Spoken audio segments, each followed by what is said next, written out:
ಹರಿ ಓಂ ಶ್ರೀ ಗುರುಭ್ಯೋ ನಮಃ. ಓಂ ಶ್ರೀ ಸದ್ಗುರು ನರಸಿಂಹಪ್ರಭು ದೇವಾಯ ನಮಃ.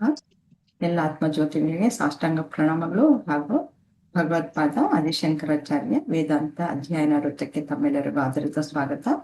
ನಾವು ಈಗ ನಮ್ಮ ಸತ್ಸಂಗದಲ್ಲಿ ಅಪರೋಕ್ಷ ಅನುಭೂತಿಯನ್ನ ನಾವು ಕಲಿತಾ ಇದ್ವಿ, ಮನನವನ್ನ ಮಾಡ್ತಾ ಇದ್ವಿ. ಇದುವರೆಗೂ ನಾವು 99 ಶ್ಲೋಕದವರೆಗೂ ಮನನವನ್ನ ಮಾಡಿದ್ವಿ. ಮುಂದೆ 100ನೇ ಶ್ಲೋಕದಿಂದ ಮುಂದುವರ್ಸೋಣ. 99ರವರೆಗೂ ಏನು ಶ್ರವಣ ಮನನದ ಬಗ್ಗೆ ಹೇಳಿದ್ರು. ಹೇಗೆ ತರ್ಕಬದ್ಧವಾಗಿ ನೀನು ಬ್ರಹ್ಮ ಅಂತ ತಿಳ್ಕೊ ಅನ್ನೋದನ್ನ ತಿಳಿಸಿದ್ರು.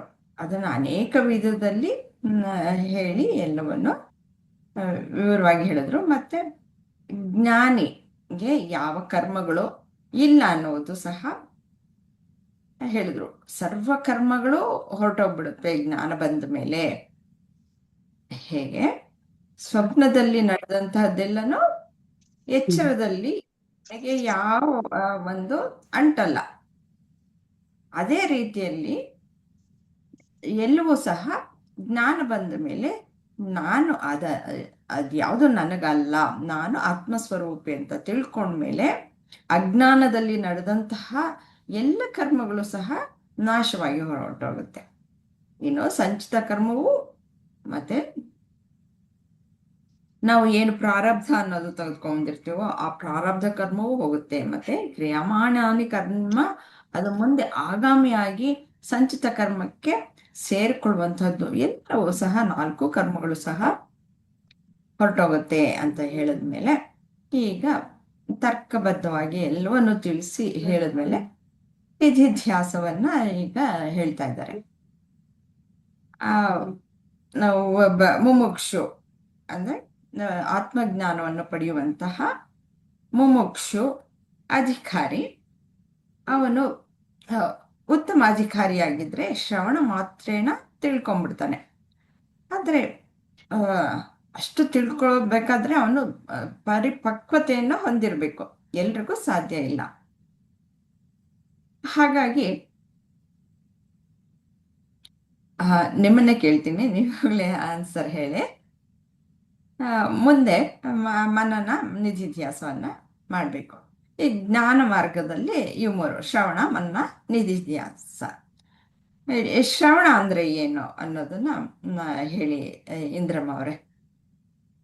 ಮೇಡಮ್, ಶ್ರವಣ ಅಂದ್ರೆ ಕೇಳಿಸ್ಕೊಳ್ಳೋದಂದ್ರೆ ಈಗ ಒಂದು ತರಗತಿಯಲ್ಲಿ ಅನೇಕ ವಿದ್ಯಾರ್ಥಿಗಳಿದ್ರೆ ಅಲ್ಲಿ ಸ್ಕೂಲಲ್ಲಿ ಅಥವಾ ಕಾಲೇಜುಗಳಲ್ಲಿ ಪಾಠ ಮಾಡಿದ್ರೆ ಸಾಕು ಅವ್ರಿಗೆ, ಮತ್ತೆ ಎಂಥದ್ದು ಅವರು ಅಭ್ಯಾಸ ಮಾಡ್ಲಿಕ್ಕೆ ಅಷ್ಟೊಂದು ಕಷ್ಟ ಪಡ್ಲಿಕ್ಕೆ ಬೇಕಾಗಿಲ್ಲ. ಹಾಗಾಗಿ ಅವರು ಶ್ರವಣ ಮಾತ್ರದಿಂದಾನೇ ಅವರು ಗ್ರಹಿಸ್ತಕ್ಕಂತ ಒಂದು ಶಕ್ತಿಯನ್ನ ಹೊಂದಿರ್ತಾರೆ. ಇಲ್ಲಿ ಹಾಗಾಗೋದಿಲ್ಲ. ನಾವು ಇದನ್ನ ನಮ್ಮ ತತ್ವಶಾಸ್ತ್ರದ ಪ್ರಕಾರ ನೋಡ್ಕೊಂಡ್ರೆ ಕೆಲವರಿಗೆ ಈ ಶ್ರುತಿ ವಾಕ್ಯಗಳನ್ನ ಕೇಳಿದ ತಕ್ಷಣನೇ ಅವ್ರಿಗೆ ಆತ್ಮಸ್ವರೂಪ ಗೊತ್ತಾಗೋಗ್ಬಿಡ್ತದೆ.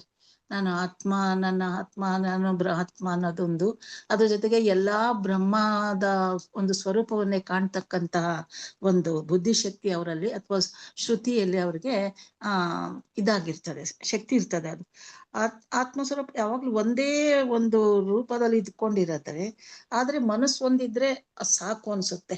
ಆದ್ರೆ ಮನಸ್ಸು ಕೂಡ ಒಂದು ಚಂಚಲಮಯವಾದ್ರಿಂದ ಈ ಶ್ರವಣವನ್ನ ಸರಿಯಾಗಿ ನಾವು ಮನನ ಮಾಡಿಕೊಂಡು ಅದನ್ನ ಮನಸ್ಸನ್ನ ಪೂರ್ಣ ಕೊಟ್ಟು ಬ್ರಹ್ಮಸ್ವರೂಪದ ಕಡೆ ನಾವು ಅದನ್ನ ಶ್ರವಣವನ್ನೇ ಪೂರ್ತಿಯಾಗಿ ಹೇಳಿ, ಮನನ ವಿಜಯಲಕ್ಷ್ಮಿ ಅವ್ರು ಹೇಳಿ.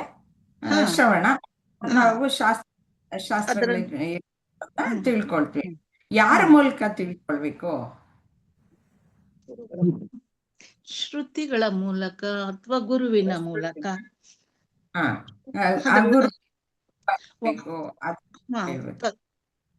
ಅವರೇ ಉತ್ತಮ ಅಧಿಕಾರಿಗಳಾಗೋಗ್ಬಿಡ್ತಾರೆ. ಶ್ರವಣದಿಂದ ಮಾತ್ರ ಗ್ರಹಿಸ್ತಕ್ಕಂತ ಶಕ್ತಿಯನ್ನು ಹೊಂದಿದ್ದಂತಹ ವಿದ್ಯಾರ್ಥಿ ವಿದ್ಯಾರ್ಥಿಗಳಾಗ್ತಾರೆ. ಇವಾಗ ಅದನ್ನ ಬೋಧನೆ ಮಾಡುವಂತಹ ಗುರುಗಳು ಇರ್ತಾರಲ್ಲ, ಎಂತವರಾಗಿರ್ಬೇಕು ಗುರುಗಳು? ಅವರ ಕ್ವಾಲಿಫಿಕೇಶನ್ ಏನಾಗಿರ್ಬೇಕು? ಅಂದ್ರೆ ಗುರುಗಳು ಜ್ಞಾನದ ಸ್ವರೂಪವನ್ನ ಅರ್ಥಕೊಂಡಿರ್ಬೇಕು, ಅವರೇ ಬ್ರಹ್ಮ ಸ್ವರೂಪಿಗಳಾಗಿರ್ಬೇಕು. ಎಲ್ಲಾ ತತ್ವಗಳ ಶ್ರೋತ್ರಿಯರು ಒಂದು ಕೊಡ್ತೀನಿ. ಶ್ರುತಿ ಬ್ರಹ್ಮನಿಷ್ಠರಾಗಿರ್ಬೇಕು. ಶ್ರೋತ್ರಿಯರು ಅಂದ್ರೆ ಏನು ಶ್ರೋತ್ರಿಯರು. ಮತ್ತೆ ಬ್ರಹ್ಮನಿಷ್ಠರು ಅಂದ್ರೆ ಏನು ಅದನ್ನ ವಿವರಿಸಿ.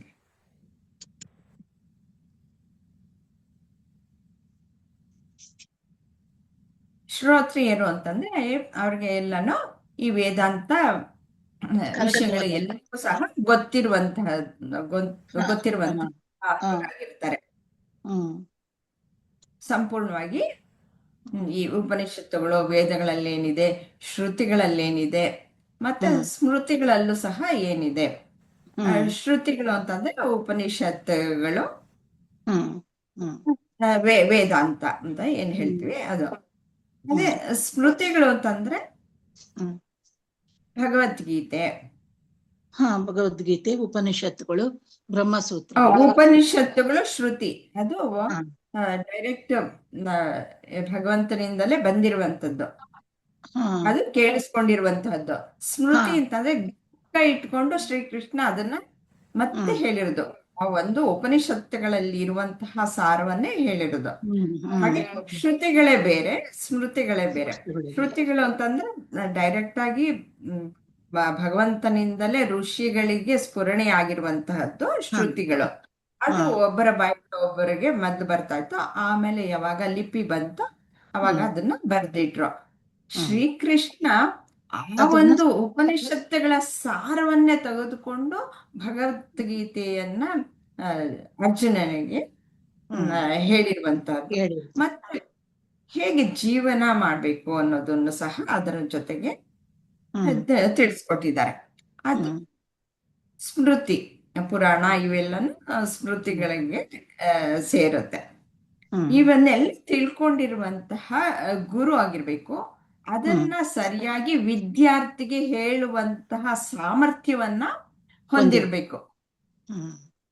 ಆವಾಗ ಅವರಿಗೆ ಶ್ರೋತ್ರಿಯರು ಅಂತ ಹೇಳುದು. ಬ್ರಹ್ಮನಿಷ್ಠರು ಅಂದ್ರೆ ಅವರಿಗೆ ಆಗ್ಲೇ ಆತ್ಮಜ್ಞಾನ ಅನ್ನೋದು ಆಗಿರುತ್ತೆ. ಅವರು ಬ್ರಹ್ಮನಲ್ಲಿ ಸ್ಥಾಪಿತವಾಗಿರ್ತಾರೆ, ಸ್ಥಿರವಾಗಿ ನಿಂತ್ಕೊಂಡ್ಬಿಟ್ಟಿರ್ತಾರೆ. ಅವರಿಗೆ ಆತ್ಮಜ್ಞಾನ ಅನ್ನೋದು ಬಂದ್ಬಿಟ್ಟಿರುತ್ತೆ, ಅವರು ಜೀವನ್ ಮುಕ್ತರಾಗ್ಬಿಟ್ಟಿರ್ತಾರೆ. ಅಂತಹ ಗುರುಗಳು ನಮ್ಗೆ ಸಿಕ್ಕಿದ್ರೆ ಬಹಳ ಪುಣ್ಯ. ಅದು ನಮಗೆ ಸಿಕ್ಕಿರುವಂತದ್ದು ಅಂತಹ ಗುರುಗಳು, ಜೊತೆಗೆ ಜೀವನ್ ಮುಕ್ತರು, ಶ್ರೋತ್ರಿಯರು ಆಗಿರೋದಷ್ಟೇ ಅಲ್ಲದೆ ಜೀವಂತ ಗುರುಗಳು ನಮ್ಗೆ ಸಿಕ್ಕಿದ್ದಾರೆ. ಅದು ಇನ್ನೂ ಬಹಳ ಉತ್ತಮವಾದ ನಮ್ಗೆ ಸುಕೃತ ಫಲ ಅಂತ ಹೇಳ್ಬೇಕು. ಬ್ರಹ್ಮನಿಷ್ಠರು ಅಂತಂದ್ರೆ ಮತ್ತೆ ಶ್ರೋತ್ರಿಯರು ಅಂದ್ರೆ ಯಾವಾಗ್ಲೂ ಬರ್ತಾ ಇರತ್ತೆ, ಅದನ್ನ ಜ್ಞಾಪಕ ಇಟ್ಕೊಂಡಿರ್ಬೇಕು. ಈ ರೀತಿ ಇರುವಂತಹ ಸದ್ಗುರುವಿನ ಬಳಿ ನಾವು ಕೇಳ್ಬೇಕು. ಅದು ಶ್ರವಣ. ಏನು ಬ್ರಹ್ಮನ ಬಗ್ಗೆ, ಆತ್ಮನ ಬಗ್ಗೆ ಕೇಳಿ ತಿಳ್ಕೊಳ್ಬೇಕು. ಹೇಗೆ ಜೀವಾತ್ಮ ಮತ್ತು ಪರಮಾತ್ಮ ಒಂದು ಅಂತಂದ್ಬಿಟ್ಟು ಅವರು ತಿಳಿಸ್ಕೊಡ್ತಾರೆ. ಅದು ಶ್ರವಣ. ಸರಿ, ಶ್ರವಣ ಮಾತ್ರದಿಂದನೇ ಮುಕ್ತಿ ಯಾರಿಗೆ? ಈ ಜನಕ ಮಹಾರಾಜ ಮುಂತಾದವರಿಗೆ ಅದರಿಂದಾನೇ ಸುಮ್ಮನೆ ಕೇಳಿದ ತಕ್ಷಣ ಅವರಿಗೆ ಮುಕ್ತರಾಗೋದ್ರು. ಅಂದ್ರೆ ಅವ್ರು ಪೂರ್ತಿಯಾಗಿ ಪರಿಪಕ್ವ ಆಗಿದ್ರು. ಆದ್ರಿಂದ ಒಂದು ಚೂರು ಹೇಳಿದ ತಕ್ಷಣನೇ ಅವ್ರಿಗೆ ಗೊತ್ತಾಗೋಯ್ತು, ನಾನ್ ಯಾರು ಅನ್ನೋದು ತಿಳ್ಕೊಂಡ್ರು. ಆದ್ರೆ ಎಲ್ರು ಹಾಗಿರಕ್ಕೆ ಸಾಧ್ಯ ಇಲ್ಲ ಅಲ್ವಾ? ನಮ್ಮಂತ ಸಾಧಾರಣ ಜನ ಇರ್ತಾರೆ, ಅದಕ್ಕೆ ಇನ್ನೂ ಸ್ವಲ್ಪ ಮನನ ಬೇಕು, ನಿಧಿಧ್ಯಾಸ ಅಂತದ್ದು ಬೇಕು. ಮನನ ಅಂತಂದ್ರೆ ಏನು ವಿಜಯಲಕ್ಷ್ಮಿ ಅವ್ರೆ ಹೇಳ್ತೀರಾ? ಮುಂದುವರಿಸ್ತೀರಾ? ಧನ್ಯವಾದಗಳು ಇಂದ್ರಮ್ಮ ಅವರೇ. ಅಮ್ಮ ಹೇಳ್ತಾನೆ. ಇಲ್ಲಿವರೆಗೂ ನೀವು ಏನು ಶ್ರವಣ ಅಂತ ಹೇಳಿದ್ರಲ್ಲಮ್ಮ, ಈ ಶ್ರವಣ ಮನನ ನಿಧಿಧ್ಯಾಸ ಅನ್ನೋದು, ಈ ಶ್ರವಣವನ್ನ ನಾವು ಒಂದು ಸದ್ಗುರುವಿನ ಮೂಲಕ ಅಥವಾ ವೇದಗಳ ಮೂಲಕ, ಶ್ರುತಿಗಳ ಮೂಲಕ ಏನ್ ತಿಳ್ಕೊಂಡಿರ್ತವಿ, ಆಮೇಲೆ ಗುರುಗಳು ಬ್ರಹ್ಮಜ್ಞಾನ ಹೊಂದಿರ್ತಕ್ಕಂತ ಗುರುಗಳ ಮೂಲಕ ನಾವು ಈ ಆತ್ಮಜ್ಞಾನವನ್ನ ನಮ್ಗೆ ಏನ್ ತಿಳಿಸಿಕೊಟ್ಟಿರ್ತಾರ, ಆ ಒಂದು ಜ್ಞಾನದಲ್ಲಿ ನಮಗೆ ಮನನ ಆಗ್ಬೇಕು. ಮನನ ಆಗ್ಬೇಕು ಅಂದ್ರೆ ಅವ್ರು ಹೇಳಿದ್ದನ್ನ ನಾವು ಎಲ್ಲಕ್ಕೂ ಹ್ಞೂ ಹ್ಞೂ ಅಂತ ಒಪ್ಪಿಗೋತಾ ಇರ್ತೇವೆ. ಆದ್ರೆ ಆಮೇಲೆ ಏನಾಗ್ತೈತೆ ಅಮ್ಮ, ನಾವು ವಿಚಾರ ಮಾಡೋ ಮುಂದೆ ಅಯ್ಯೋ ಅದೇ ಹಂಗ್ಯಾಕಾಯ್ತು ಅಂತ ಇದು ಸಂಶಯ ಶುರು ಆಗ್ತೈತಿ. ಈ ಆತ್ಮ ಅನ್ನೋದು ಎಲ್ಲೈತಿ, ಅದ್ ಹೆಂಗ್ ಹೋಗ್ತೈತಿ, ಅದು ಹೋದ್ಮೇಲೆ ಮತ್ತೆ ವಾಪಸ್ ಬರ್ತೈತ, ಇಂಥವೆಲ್ಲ ವಿಚಾರಗಳು ಬರ್ತಾ ಇರ್ತಾವ. ಇಂಥ ವಿಚಾರ ಬಂದಾಗ ಏನಾಗ್ತೈತಿ, ಈ ಡೌಟ್ ಗಳನ್ನ ನಾವು ಕ್ಲಾರಿಫೈ ಮಾಡ್ಕೋಬೇಕು, ಸರಿಯಾದ ರೀತಿಯಲ್ಲಿ ತಿಳ್ಕೋಬೇಕು. ಹಾ ಆಮೇಲೆ ನಮ್ಗ ಏನಾಗ್ತೈತಿ, ಶ್ರವಣದಿಂದ ಆಮೇಲೆ ಅಥವಾ ಮನನದಿಂದ ಮಾಡಿದಂತ ಸಂಶಯಗಳು ಕೇಳಿದಾಗ ನಮ್ಗ ಅವು ಸರಿ ಅವನ್ನೆಲ್ಲ ನಾವು ಸರಿಪಡಿಸ್ಕೊಂಡ್ಮೇಲೆ ಅವಾಗ ನಮ್ಗ ಒಂದು ಶುದ್ಧ ಜ್ಞಾನ ಬರ್ತೈತಿ ಅಂತ ಹೇಳ್ತೇನೆಮ್ಮ. ಅದೇ ರೀತಿ ನಮ್ಗೆ ಈ ಶುದ್ಧ ಜ್ಞಾನ ಬಂತು ಅಂತ ಅಂದ್ರೆ ಅಲ್ಲಿ ನಮ್ಗೆ ಸತ್ಯ ಗೊತ್ತಾಗ್ಬೇಕು. ಆ ಶುದ್ಧ ಜ್ಞಾನ ನಮ್ಮಲ್ಲಿ ಇದೆನಾ, ನಾವು ಮನನದಿಂದ ತಿಳ್ಕೊಂಡಿದ್ದೇವಾ, ಅಥವಾ ನನ್ಗೆ ಇನ್ನೇನಾದ್ರೂ ಡೌಟ್ಸ್ ಇದಾವ, ಅವನ್ ಹೇಗ್ ನಾ ತಿಳ್ಕೋಬೇಕು, ನಿಮ್ಮಲ್ಲಿ ನಾನು ಹೇಗ್ ಕೇಳಿ ತಿಳ್ಕೋಬೇಕು, ಆಮೇಲೆ ಅದ್ರಿಂದ ಬರ್ತಕ್ಕಂತ ಉತ್ತರದಿಂದ ನಾನು ಮತ್ತೆ ಸರಿಪಡಿಸ್ಕೋಬೇಕು. ಹಾಗೆ ಆ ರೀತಿ ಹೋಗ್ತಾ ಹೋಗ್ತಾ ಮತ್ತೆ ನಮ್ಮಲ್ಲಿ ಏನಾಗ್ತೈತೆ ಅಮ್ಮ, ಮನುಷ್ಯನಲ್ಲಿ ಈ ಕಾಮ ಕ್ರೋಧಗಳು ಇಂಥವೆಲ್ಲ ಉಂಟಾಗ್ತಾವ, ಅರಿಷಡ್ ವರ್ಗಗಳು, ಇವು ಸಹಿತ ನಮ್ಮಲ್ಲಿ ಏನಾಗ್ತಾವು, ಈ ಜ್ಞಾನಕ್ಕೆ ಅಡ್ಡಿ ಆಗ್ತಾವ. ಬೇರೆ ಬೇರೆ ಇಂಥ ಇವೆಲ್ಲ ನಿಮ್ ಷಟ್ ಸಂಪತ್ತಿಗಳು ಬರ್ಬೇಕಂದ್ರೆ, ಜ್ಞಾನ ಬರ್ಬೇಕಂದ್ರೆ, ಅಥವಾ ಈಶ್ವರನ ಭಕ್ತಿ ಭಾವ ಬರ್ಬೇಕು ಅಂದ್ರೆ ಈ ಅರಿಷಡ್ ವರ್ಗಗಳು ನಮ್ಮಲ್ಲಿ ಬರಬಾರ್ದು. ಆಮೇಲೆ ಆಸೆಗಳು ಅನ್ನೋದಂತೂ ಬಹಳ, ಆ ಆಸೆಗಳನ್ನು ಸಹಿತ ನಾವು ಹೇಗೆ ಈಡೇರಿಸ್ಕೋಬೇಕು ಅನ್ನೋ ಒಂದು ದಾರಿನ ಹುಡುಕ್ತಾ ಇರ್ತೇವೆ. ಅದು ಸಹಿತ ಇದು ನಮ್ಮ ಒಂದು ಜ್ಞಾನಕ್ಕೆ ಅಡ್ಡಿನೇ ಅಂತ ತಿಳ್ಕೊಬೋದಮ್ಮ. ಆ ರೀತಿ ನಾವು ಈ ಎಲ್ಲಾ ಒಂದು ಅರಿಷಡ್ ವರ್ಗಗಳನ್ನೆಲ್ಲ ನಾಶ ಮಾಡ್ಕೊಂಡು ನಮ್ಮಲ್ಲಿ ಒಂದು ಈ ಷಟ್ ಸಂಪತ್ತಿಗಳನ್ನ ಪಕ್ವವಾಗಿ ನಾವು ತಿಳ್ಕೊಂಡಾಗ ವಿವೇಕ, ವೈರಾಗ್ಯ, ಮತ್ತ ಶಮ, ದಮ, ತಿತಿಕ್ಷೆ ಇವನ್ನೆಲ್ಲ ನಾವು ಅರ್ಥ ಮಾಡ್ಕೊಂತ ಬಂದಿವಮ್ಮ ಇಲ್ಲಿವರೆಗೂ. ಹೀಗೆ ಮಾಡ್ಕೊಂಡಾಗ ಏನಾಗ್ತೈತಿ, ಅಲ್ಲಿ ನಮಗೊಂದು ಪಕ್ವವಾದ ಒಂದು ಆತ್ಮಜ್ಞಾನ ಸಿಗೋದಕ್ಕೆ ಅನುಕೂಲ ಆಗ್ತೈತಿ. ಆ ಅನುಕೂಲ ಅಂದ್ರೆ ನಾವು ಹೆಚ್ಚು ಕಡಿಮೆ ತಿಳ್ಕೊಂಡಿದ್ದೇವೆ ಈ ತಿಳ್ಕೊಂಡಾಗೂ ಸಹಿತ ಆ ಭಗವಂತನ ಒಂದು ಕೃಪೆ ಬೇಕೇ ಬೇಕು ತಿಳ್ಕೊಬೇಕಂದ್ರೆ, ಹೌದಲ್ರಿ? ಇಂಥ ಒಂದು ಅನುಗ್ರಹ ಇದ್ದಾಗ ಈ ಒಂದು ಅಧ್ಯಾತ್ಮ ಜ್ಞಾನ ಆಗ್ಲಿ ಅಥವಾ ನಮ್ಮಲ್ಲಿ ಈ ಆತ್ಮ ಜ್ಞಾನ ಆಗ್ಲಿ ಬರ್ತೈತಿ ಅಂತ ಹೇಳ್ತೇನೆಮ್ಮ. ಇದೆಲ್ಲದಕ್ಕೂ ಶ್ರವಣ ಮನನ ಇದೆಲ್ಲ ಒಂದು ಈಶ್ವರನ ಅರ್ಪಣೆಯ ಒಂದು ಸೇವೆ ಅಂತಾನು ನಾವು ತಿಳ್ಕೊಬೇಕು. ಆ ರೀತಿ ತಿಳ್ಕೊಂಡು ಈ ಶ್ರವಣ ಮನನ ನಿಧಿ ಧ್ಯಾಸ ಮಾಡಿದಾಗ ನಮ್ಮಲ್ಲಿ ಒಂದು ಆತ್ಮಜ್ಞಾನ ಅನ್ನೋದು ಪರಿಪೂರ್ಣ ಆಗ್ತೈತಿ ಅಂತ ಹೇಳ್ತೇನೆ. ತುಂಬಾ ಚೆನ್ನಾಗಿ ಹೇಳಿದ್ದೀರಾ ವಿಜಯಲಕ್ಷ್ಮಿ ಅವರೇ, ಧನ್ಯವಾದಗಳು. ಹಾಗೆ ನಮ್ಗೆ ಸಂಶಯ ನಿವಾರಣೆ ಮಾಡ್ಕೊಳ್ಳೋದು ಮನನ, ಇದು ಯಾಕೆ ಹಿಂಗಾಯ್ತು, ಯಾತಕ್ಕೆ ಹಾಗಾಗ್ಬಾರ್ದಾಗಿತ್ತು, ಹೇಳಿದ್ದು ಹೇಗೆ ಅನ್ನೋದು ತರ್ಕಬದ್ಧವಾಗಿ ತಿಳ್ಕೊಂಡ್ಬಿಡ್ವಾ. ಇದಕ್ಕೆ ಇರುವಂತಹ ಗ್ರಂಥಗಳು ಇವಾಗ ಅಪರೋಕ್ಷ ಅನುಭೂತಿ ಅಂತ ಈ ತರ ಪ್ರಕರಣ ಗ್ರಂಥಗಳು, ಮತ್ತೆ ಬ್ರಹ್ಮಸೂತ್ರ, ಇದಕ್ಕಿಂತ ಮೇಲ್ಮಟ್ಟ ಬ್ರಹ್ಮಸೂತ್ರ ಅಂತದ್ದು ತರ್ಕಬದ್ಧವಾಗಿ ತಿಳಿಸುವಂತಹದ್ದು ಇದು ಮನನ ಗ್ರಂಥಗಳು. ಶ್ರವಣದ್ದು ನಾವು ಪ್ರಕರಣ ಗ್ರಂಥ ತತ್ವಬೋಧವನ್ನ ನೋಡಿದ್ವಿ, ಮೊದಲು ಶ್ರವಣ ಗ್ರಂಥವನ್ನ ಅಭ್ಯಾಸ ಮಾಡಿದ್ವಿ. ಹೀಗೆ ನೀವು ಈಶ್ವರನನ್ನ ತಗೊಂಬಂದ್ರೆ, ಈಶ್ವರನ ಅನುಗ್ರಹದಿಂದಲೇ ನಮ್ಗೆ ಸಾಧ್ಯ ಅಂತ. ನಮಗೆ ಗುರುಗಳು ಸಿಗಬೇಕಾದ್ರೇನೆ ಈಶ್ವರನ ಅನುಗ್ರಹ ಬೇಕು, ಅವರೇ ಆ ರೂಪದಲ್ಲಿ ಗುರುಗಳ ಈಶ್ವರನೇ ಗುರುಗಳ ರೂಪದಲ್ಲಿ ಬಂದು ನಮಗೆ ಈ ಒಂದು ಉನ್ನತ ಮಟ್ಟದಂತಹ ಜ್ಞಾನವನ್ನು ಕೊಡ್ತಾರೆ. ನಾವು ಮೊದ್ಲು ಪುಣ್ಯ ಮಾಡಿರ್ಲಿಲ್ಲ ಅಂತಂದ್ರೆ ಈ ಒಂದು ಜ್ಞಾನ ನಮ್ಗೆ ಲಭಿಸಲ್ಲ. ಆ ರೀತಿಯಲ್ಲಿ ಈ ಒಂದು ಈಗ ಮನನವನ್ನ ಮಾಡ್ತಾ ಇದೀವಿ. ಈಗ 100ನೇ ಶ್ಲೋಕದಿಂದ ನಿಧಿಧ್ಯಾಸವನ್ನ ಮಾಡ್ಬೇಕು ಅಂತ, ನಿಧಿಧ್ಯಾಸವನ್ನ ಮಾಡ್ಬೇಕು. ಮನನ ಅಷ್ಟೇ ಸಾಕಾಗಲ್ಲ, ಇನ್ನು ನಿಧಿಧ್ಯಾಸದಿಂದ ಏನಾಗತ್ತೆ, ನಿಧಿಧ್ಯಾಸ ಯಾತಕ್ ಮಾಡ್ಬೇಕು, ಇಂದ್ರಮ್ಮ ಅವ್ರು ಹೇಳ್ತೀರಾ?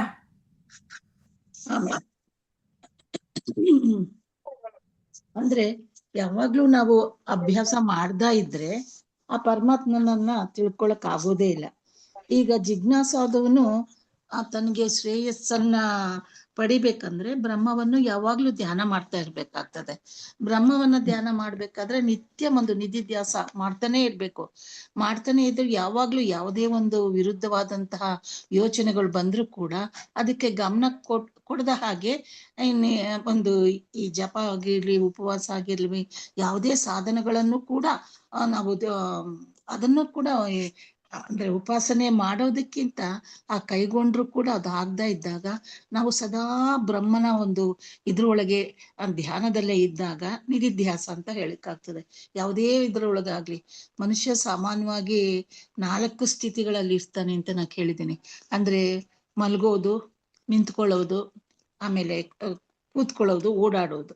ಇವಿಷ್ಟು ಯಾವುದೇ ಒಂದು ಕ್ರಮಬದ್ಧವಾಗಿ ಇದ್ರೂ ಕೂಡ ಮನುಷ್ಯ ಅದ್ರಲ್ಲೆಲ್ಲ ನಾವು ಆ ಪರಮಾತ್ಮನನ್ನೇ ನೆನೆಸ್ಕೊಳ್ತಾ ಆ ಒಂದು ಬ್ರಹ್ಮ ಸ್ವರೂಪವನ್ನೇ ಎಲ್ಲಾ ಕಡೆ ನೋಡ್ತಾ, ಎಲ್ಲಾ ವಸ್ತುಗಳಲ್ಲಿ ಎಲ್ಲಾ ಕಡೆ ತನ್ನಲ್ಲಿ ಕೂಡ ಬ್ರಹ್ಮ ಸ್ವರೂಪವನ್ನೇ ನೆನಪು ಮಾಡ್ಕೊಂತ ಯಾವುದೇ ಸಾಧನಗಳನ್ನು ಬಿಟ್ರು ಅವನ್ನೆಲ್ಲ ಕೈ ಬಿಟ್ರು ಕೂಡ ನಾವು ಈ ಉಪಾಸನೆಯಲ್ಲಿ ನಿಧಿಧ್ಯಾಸ ಸದಾ ಬ್ರಹ್ಮ ಸ್ವರೂಪವನ್ನೇ ನೆನಪು ಮಾಡ್ಕೊಳ್ತಾ ಇದ್ರೆ ಇದು ನಿಧಿಧ್ಯಾಸ ಅಂತ ಹೇಳ್ಬೋದು ಅನ್ಸುತ್ತೆ ಮೇಡಮ್.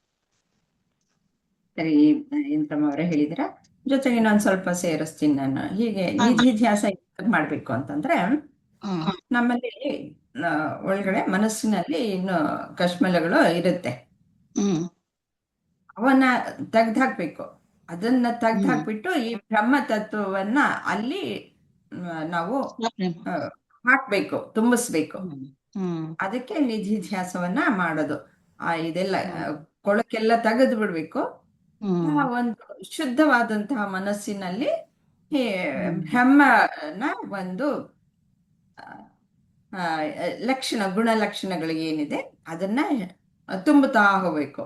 ಯಾವಾಗ ಬ್ರಹ್ಮನ ಲಕ್ಷಣಗಳನ್ನ ತುಂಬುತ್ತಾ ಹೋಗ್ತಾ ಹೋಗ್ತಾ ಹೋಗ್ತಾ ಹೋಗ್ತಾ ಏನಾಗತ್ತೆ, ಬ್ರಹ್ಮನೇ ಆಗೋಗ್ತಾನೆ.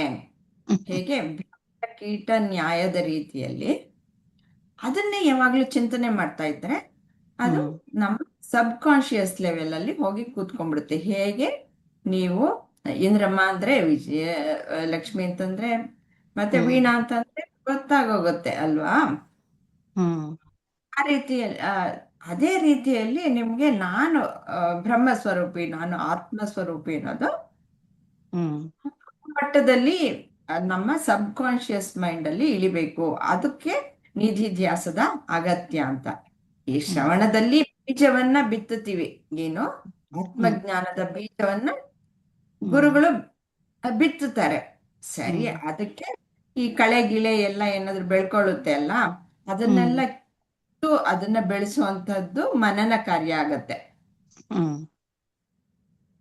ನಿಧಿಧ್ಯಾಸದಲ್ಲಿ ಆ ಒಂದು ಫಲವನ್ನ ಪಡಿಬೇಕು ಅಂತಂದ್ರೆ ಇನ್ನು ಸಂಪೂರ್ಣವಾಗಿ ಅದನ್ನೆಲ್ಲ ವ್ಯವಸಾಯ ಮಾಡಿ ಅದನ್ನ ನಮ್ಮದಾಗಿಸ್ಕೊಳ್ಳೋದು. ಈ ರೀತಿಯಲ್ಲಿ ಶ್ರವಣ ಮನನ ನಿಧಿಧ್ಯಾಸ ಇದು ಜ್ಞಾನದ ಮಾರ್ಗ. ಇವಾಗ ನಿಧಿಧ್ಯಾಸಕ್ಕೆ ಬಂದಿದ್ವಿ. 100ನೇ ಶ್ಲೋಕವನ್ನು ನಾವು ನೋಡೋಣ. ಇದಕ್ಕೆ ಒಂದು ಒಳ್ಳೆ ಉದಾಹರಣೆ ಹೇಳ ಮೇಡಮ್. ನಿಧಿಧ್ಯಾಸಕ್ಕೆ ಹೇಳಿ. ಅಂದ್ರೆ ಒಂದು ಸುದೀರ್ಘ ಕಾಲವಾದಂತ, ಅಂದ್ರೆ ತುಂಬಾ ದಿವಸ ಬರಗಾಲ ಬಂತು ಅಂದಾಗ ರೈತ ಏನ್ ಮಾಡ್ತಿರ್ತಾನೆ, ಮಳೆನೇ ನಿರೀಕ್ಷಣೆ ಮಾಡ್ತಾ ಇರ್ತಾನೆ. ಆಮೇಲೆ ಅವನು 1 ವರ್ಷ ಮಳೆ ಆದ್ರೂ ಕೂಡ ಅದನ್ನ ಫಲವತ್ತಾಗಿಡ್ಲಿಕ್ಕೆ ಪ್ರಯತ್ನ ಪಡ್ತಾನೆ. ಅಲ್ಲಿರ್ತಕ್ಕಂತಹ ಯಾವುದೇ ಒಂದು ಕಳೆಯನ್ನ ತೆಗಿತಾ ಹೋಗ್ತಾನೆ. ಮತ್ತೆ ಮಳೆ ಬಂದು ಅದಕ್ಕೆ ಪ್ರತಿಫಲ ಬಂದಾಗ ಆ ಪ್ರತಿಫಲ ಬರುತ್ತೆ ಅಂತ ನಿರೀಕ್ಷಣೆ ಒಳಗೆ ಎಲ್ಲಾ ಮಾಡ್ತಾನೆ. ಹಾಗೆ ಮಾಡಿ ಅವನು ಅದರ ಫಲವನ್ನ ಖಂಡಿತವಾಗಿ ಪಡಿತಾನ ಒಂದ್ಸರಿ. ಹಾಗಾಗಿ ಒಂದ್ಸರಿ ಮಳೆ ಬರ್ಲಿಲ್ಲ ಅಂತೇಳಿ ಅದನ್ನ ಬಿಡ್ಲಿಕ್ಕಾಗೋದಿಲ್ಲ, ಅಥವಾ ಮಳೆ ಬಂತು ಅಂತಾನೂ ಬಿಡ್ಲಿಕ್ಕಾಗೋದಿಲ್ಲ. ಅದ್ರ ಪ್ರತಿಫಲ ಏನೇ ಇರ್ಲಿ, ಅವನು ಒಂದು ನಮ್ಮಂತಹವರು ಒಂದು ಆಧ್ಯಾತ್ಮಿಕ ಜೀವನದಲ್ಲಿ ಆ ಒಂದು ಸಿದ್ಧಿ ಸಾಧನೆಗೋಸ್ಕರ ಇದನ್ನ ಮುಂದುವರಿಸಬೇಕಾಗುತ್ತೆ ಈ ನಿಧಿಧ್ಯಾಸವನ್ನ ಅಂತ ಒಂದು ಉದಾಹರಣೆ ನೆನಪು ಬಂತು ಮೇಡಮ್. ಹಾಗೆ ಹೇಳಿದೆ. ಸರಿನೋ ಸರಿ ಹೋಗ್ತದೆ ಸಮಂಜಸ? ಸರಿಯಾಗಿದೆ, ತುಂಬಾ ಚೆನ್ನಾಗಿದೆ ಎಕ್ಸಾಂಪಲ್.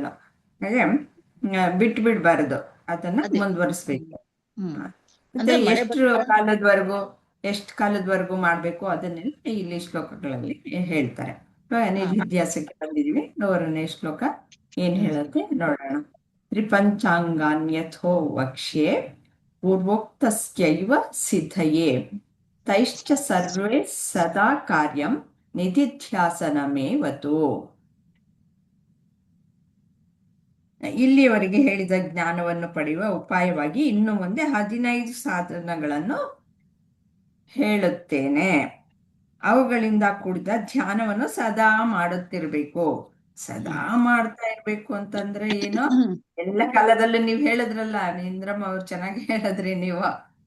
ಏನೋ ನಮ್ಗೆ ಊಟ ನಿದ್ದೆ ಅದೆಲ್ಲಾನು ಮಾಡುವಾಗ್ಲೂ ಯಾವಾಗ್ಲೂ ನಾವು ಉಪವಾಸ ಮಾಡ್ದಿದ್ರು ಪರವಾಗಿಲ್ಲ.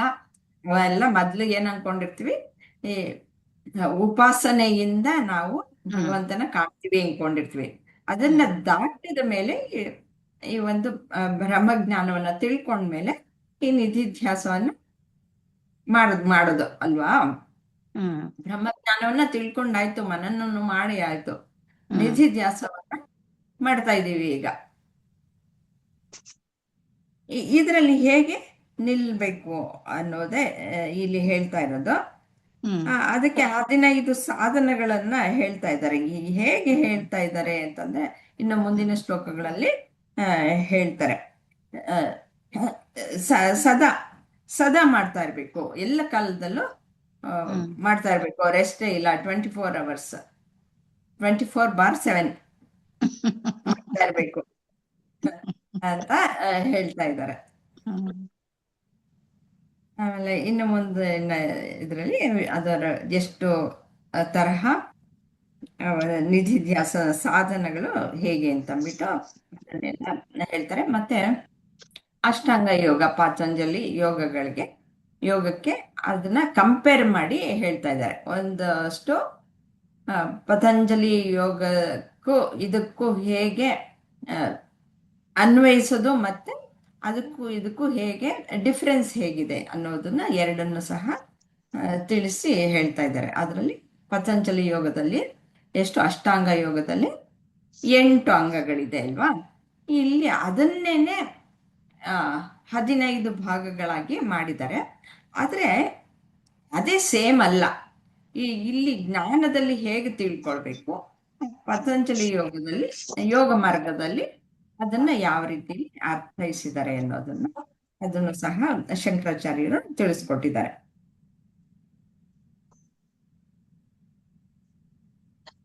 ಮುಂದಿನದು ವಿಜಯಲಕ್ಷ್ಮಿಯವರು.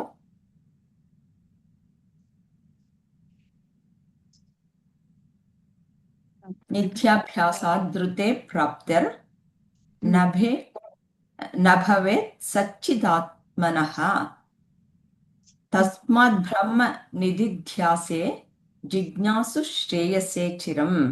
ಇದರ ಅರ್ಥ, ಮುಕ್ತಿಯು ಸತತ ಧ್ಯಾನ ಮಾಡುವುದರ ಹೊರತಾಗಿ ಮತ್ತಾವ ಸಾಧನದಿಂದಲೂ ದೊರೆಯಲಾರದು. ಮುಕ್ತಿ ಅನ್ನೋದು ಸತತವಾಗಿ ಧ್ಯಾನ ಮಾಡ್ಬೇಕು ಅಂತ ಹೇಳ್ತಾ ಇದ್ದಾರೆ. ಆದ್ದರಿಂದ ಬ್ರಹ್ಮವನ್ನು ಅರಿಯಲು ಬಯಸುವ ವ್ಯಕ್ತಿ ಸದಾ ಪರಮಾತ್ಮನನ್ನು ಧ್ಯಾನ ಮಾಡುತ್ತಿರಬೇಕು. ನಾವು ಇದುವರೆಗೂ ಚಿಂತನೆಯನ್ನ ಮಾಡಿದ್ದನ್ನೇ ಇವಾಗ ಹೇಳ್ತಾ ಇದ್ದಾರೆ. ಮುಂದೆ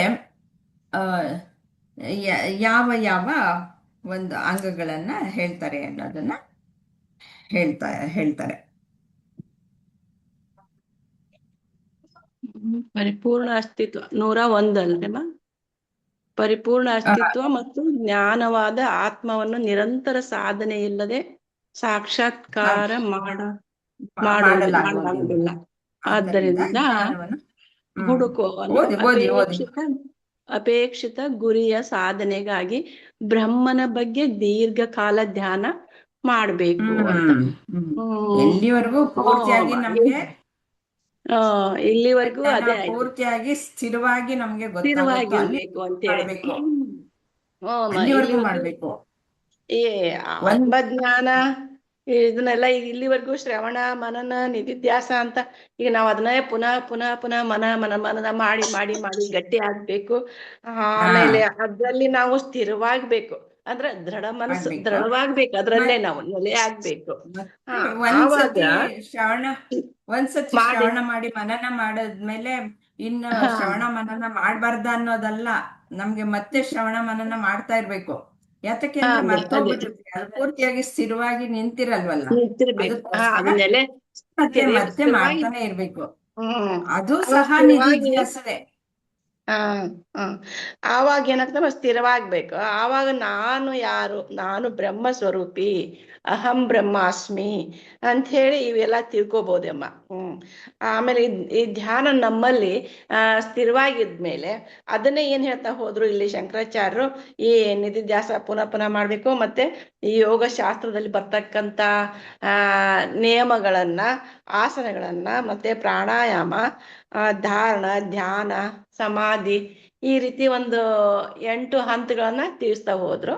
ಅದನ್ನೇ ಪತಂಜಲಿ ಯೋಗದಲ್ಲಿ ಒಂದು 15 ಸ್ಟೆಪ್ಸ್ ಅಂತ ಹೇಳಿದ್ರು ಅಲ್ಲಮ್ಮ. ಈ 15 ಪತಂಜಲಿ ಯೋಗದಲ್ಲಿ ಇಲ್ಲ 8, ಹಾ ಪತಂಜಲಿ ಯೋಗದಲ್ಲಿ ಯೋಗದಲ್ಲಿ ಹಾ 8, ಇವು ಪತಂಜಲಿ ಶಂಕರಾಚಾರ್ಯರು ತಿಳಿಸಿರೋದು 15.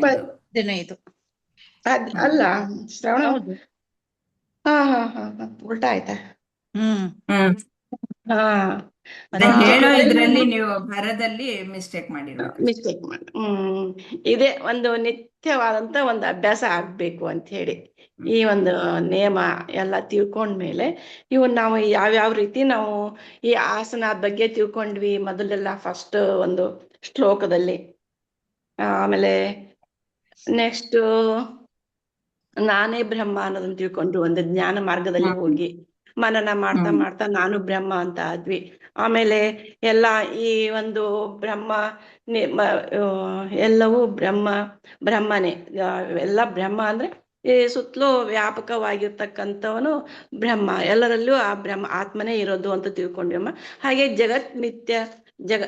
ಜಗನ್ಮಿತ್ಯ ಇನ್ನೊಂದು ಬ್ರಹ್ಮ ಸತ್ಯ ಅಂತ ಅನ್ನೋದು, ಅದು ಸಹಿತ ನಾವು ತಿಳಿತಾ ಹೋದ್ವಿ.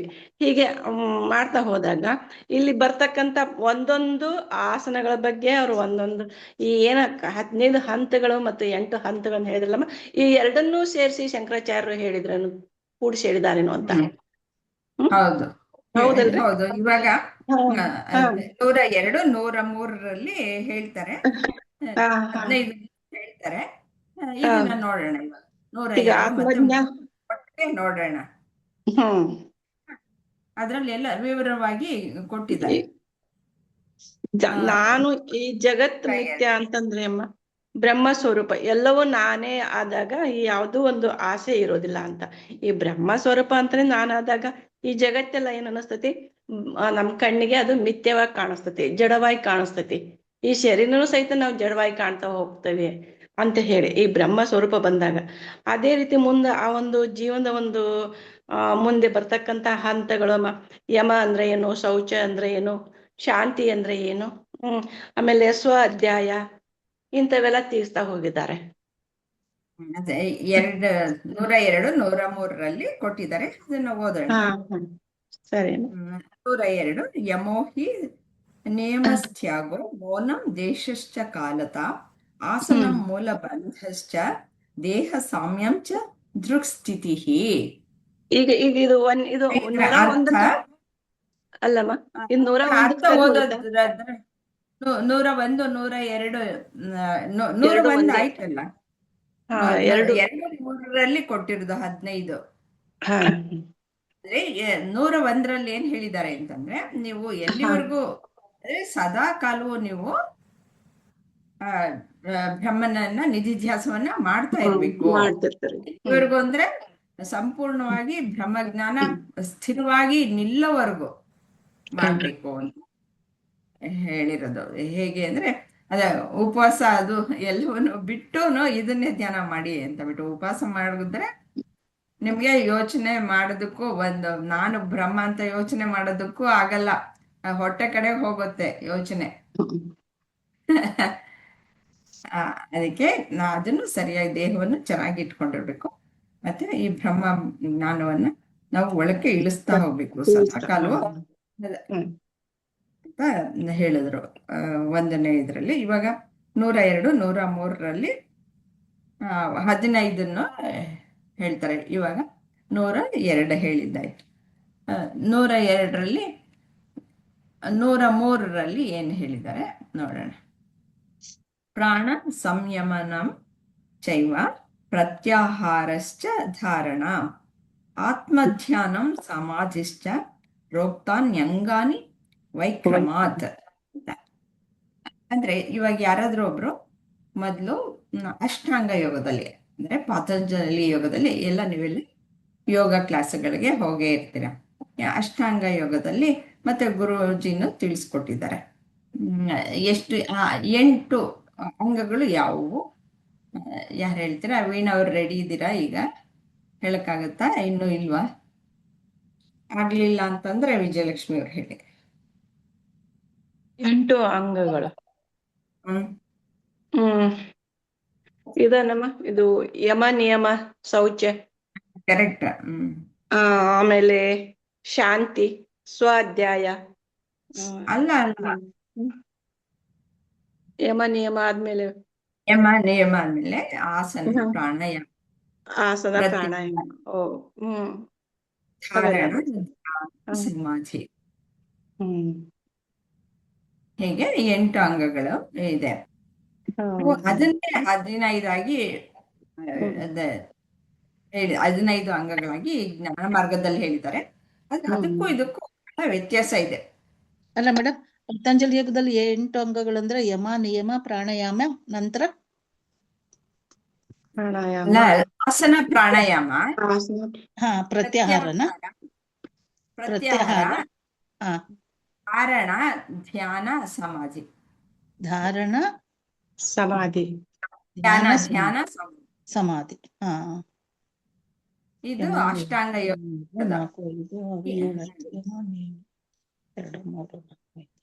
7 ಆಯ್ತು ಮೇಡಮ್. ಯಮ ನಿಯಮ ಪ್ರಾಣಾಯಾಮ, ಪ್ರತ್ಯಾಹಾರ, ಧಾರಣ, ಧ್ಯಾನ, ಸಮಾಧಿ. ಪ್ರಾಣಾಯಾಮ ಆಸನ ನೀವು ಬಿಟ್ಬಿಟ್ಟಿದ್ದೀರಾ. ಆಸನ ಮೂರನೇದು ಆಸನ. ಓಕೆ. ಇವ್ರು ಆಯ್ತಾ? ಇವಾಗ 102, 103ರಲ್ಲಿ ಹೇಳಿದ್ದಾರೆ. ಇವಾಗ ಯಾರಾದ್ರೂ ಒಬ್ರು ಓದ್ತೀರಾ? ನೀವೇ ಹೇಳಿ ಇಂದ್ರಮ್ಮ ಅವರೇ, ಓದಿ ನೋಡಿ. ಇಲ್ಲಿ ಕ್ರಮಬದ್ಧವಾಗಿ ಈ ಹಂತಗಳನ್ನು ಈ ಕೆಳಗಿನಂತೆ ವಿವರಿಸಲಾಗಿದೆ. 103ರಲ್ಲಿ ಪ್ರಾಣ ಸಂಯಮ. 102, 103, 2ರಲ್ಲೂ ಹೇಳ್ತಾರೆ. ಶ್ಲೋಕ ಓದ್ಬೇಕಾ? ಶ್ಲೋಕ ಓದಿದ್ದಾಯ್ತು. ಓಕೆ. ಅಂದ್ರೆ ಇಲ್ಲಿ ಮೇಡಮ್ ಯಮ ನಿಯಮ, ಯಮ ನಿಯಮ 102ರಲ್ಲಿ ಯಮ ನಿಯಮ, ತ್ಯಾಗ, ಮೌನ, ದ್ವೇಷ, ಕಾಲ, ಆಸನ, ಅಲ್ಲ ಮೇಡಮ್, ಮೂಲಬಂಧ, ದೇಹ ಸಾಮ್ಯ, ಆಮೇಲೆ ದೃಕ್ಸ್ಥಿತಿ. ದೃಕ್ಸ್ಥಿತಿ ಅಂತ ಗೊತ್ತಾಗ್ಲಿಲ್ಲ, ಅಂದ್ರೆ ನೋಡೋದಾ? ಅಂದ್ರೆ ಮೂಗಿನ ತುದಿಲಿ ನೋಡಿ, ಮೂಗಿನ ತುದಿ ನೋಡಿ ಅಂತ ಬಿಟ್ಟು ಅಲ್ವಾ? ಅದನ್ನ ಇಲ್ಲಿ ದೃಕ್ಸ್ಥಿತಿ. ನಾವು ಮೂಗಿನ ತುದಿ ಒಂದ್ ಕಡೆ ಕೇಂದ್ರೀಕರಣವಾಗ್ಲಿ ಅಂತ ಅಂದ್ಬಿಟ್ಟು, ಆದ್ರೆ ಇಲ್ಲಿ ಮುಂದೆ ಅದನ್ನ ವಿವರಣೆಯನ್ನ ಕೊಡ್ತಾರೆ. ಅದನ್ನ ನೋಡೋಣ ಏನೇನು ಅಂತ ಅಂದ್ಬಿಟ್ಟು. ನೆಕ್ಸ್ಟ್ ಇವೆರಡು ಶ್ಲೋಕದಲ್ಲಿ 15 ಈ ಒಂದು ಹಂತಗಳನ್ನ, ಅಂಗಗಳನ್ನ ಹೇಳಿದ್ದಾರೆ. ಅಂತ ಅಲ್ಲ, ಇದು ಅಂಗಗಳನ್ನ ಹೇಳಿದ್ದಾರೆ. ದೃಕ್ಸ್ಥಿತಿ ಆದ್ಮೇಲೆ ಪ್ರಾಣಾಯಾಮ, ಪ್ರತ್ಯಾಹಾರ, ಧಾರಣೆ, ಆತ್ಮಧ್ಯಾನ. ಮುಂದಿನ 103ರಲ್ಲಿ ಮೇಡಮ್ ಪ್ರಾಣಾಯಾಮ,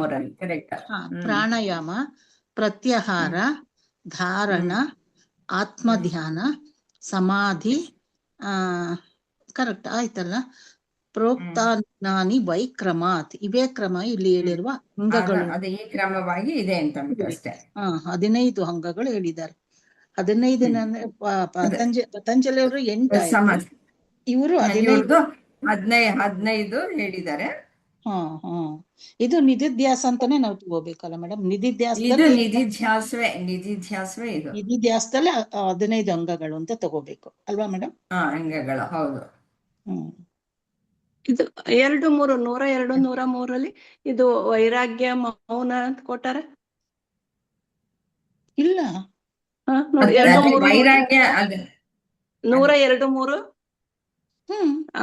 ಸರಸಮ್ಮ ನೂ- ನೂ- 2 3 102 ಮೇಡಮ್ ಓದಿದ್ರಲ್ಲ. 102 ಹೌದಲ್ಲ. ಹ್ಮ್ 2 ವೈರಾಗ್ಯ ಮೌನ ಸ್ಥಳ ಸಮಯ ಭಂಗಿ ಸಂಯಮ ಬೇರು ಮೂಲಬಂಧ ದೇಹದ ಸಮಚಿತ್ತ. ವೈರಾಗ್ಯ ಅಂದ್ರೆ ಅದೇ ತ್ಯಾಗನೇ ವೈರಾಗ್ಯ. ವೈರಾಗ್ಯ ದೇಹದ ಸಮಚಿತ್ತ, ಮನಸ್ಸಿನ ಸಮಚಿತ್ತ, ದೇಹದ ಸಮಚಿತ್ತ, ದೃಷ್ಟಿಯ ದೃಢತೆ, ಜೀವಶಕ್ತಿಗಳ ನಿಯಂತ್ರಣ ಅಂದ್ರೆ ಕರ್ಮೇಂದ್ರಿಯಗಳು, ಜೀವಶಕ್ತಿಗಳು ಕರ್ಮೇಂದ್ರಿಯಗಳು, ಪಂಚೇಂದ್ರಿಯಗಳ ನಿಯಂತ್ರಣ ನಮ್ಮದು ಜೀವಶಕ್ತಿಗಳು. ಮುಂದೆ ಡೀಟೇಲ್ ಆಗಿ ಬರುತ್ತೆ. ಇವಾಗ ಎಷ್ಟು ಅಂತ 15 ತಿಳ್ಕೊಂಡಿ ಅಲ್ವಾ. ಇವಾಗ ಒಂದೊಂದನ್ನು ಅವರು ವಿವರಣೆಯನ್ನು ಕೊಡ್ತಾರೆ. ಈಗ 104 ವಿವರಣೆಯನ್ನು ಕೊಡ್ತಾರೆ. 104 ನೋಡೋಣ. ಸರ್ವಂ ಬ್ರಹ್ಮೇತಿ ವಿಜ್ಞಾನಾದಿ ಇಂದ್ರಿಯಗ್ರಾಮ ಸಂಯಮಃ ಯಮೋ ಯಮಿತಿ ಸಂಪ್ರೋಕ್ತ ಅಭ್ಯಸನೀಯೋ ಮುಹುರ್ಮುಹು ಅಂತಂದ್ಬಿಟ್ಟು ಇದ್ರ ಅರ್ಥ ಮೊದಲು ಸರ್ವವೂ ಬ್ರಹ್ಮ ಅಂದ್ರೆ ಸರ್ವವೂ ಬ್ರಹ್ಮ ಎಂಬ ನಿಶ್ಚಯ ದೃಢ ಆಗ್ಬೇಕು. ಆಗ ಬಯಸಬೇಕಾದ ಬೇರೊಂದು ವಸ್ತುವಿಲ್ಲವಾದುದರಿಂದ ಇಂದ್ರಿಯಗಳು ಹೊರಗೆ ಹರಿಯದೆ ಜೀವಿಯ ಹತೋಟಿಗೆ ಒಳಪಡುತ್ತವೆ. ಇದಕ್ಕೆ ಯಮವೆಂದು ಹೆಸರು. ಜಿಜ್ಞಾಸುಗಳು ಇದನ್ನು ಮತ್ತೆ ಮತ್ತೆ ಅಭ್ಯಾಸ ಮಾಡಬೇಕು.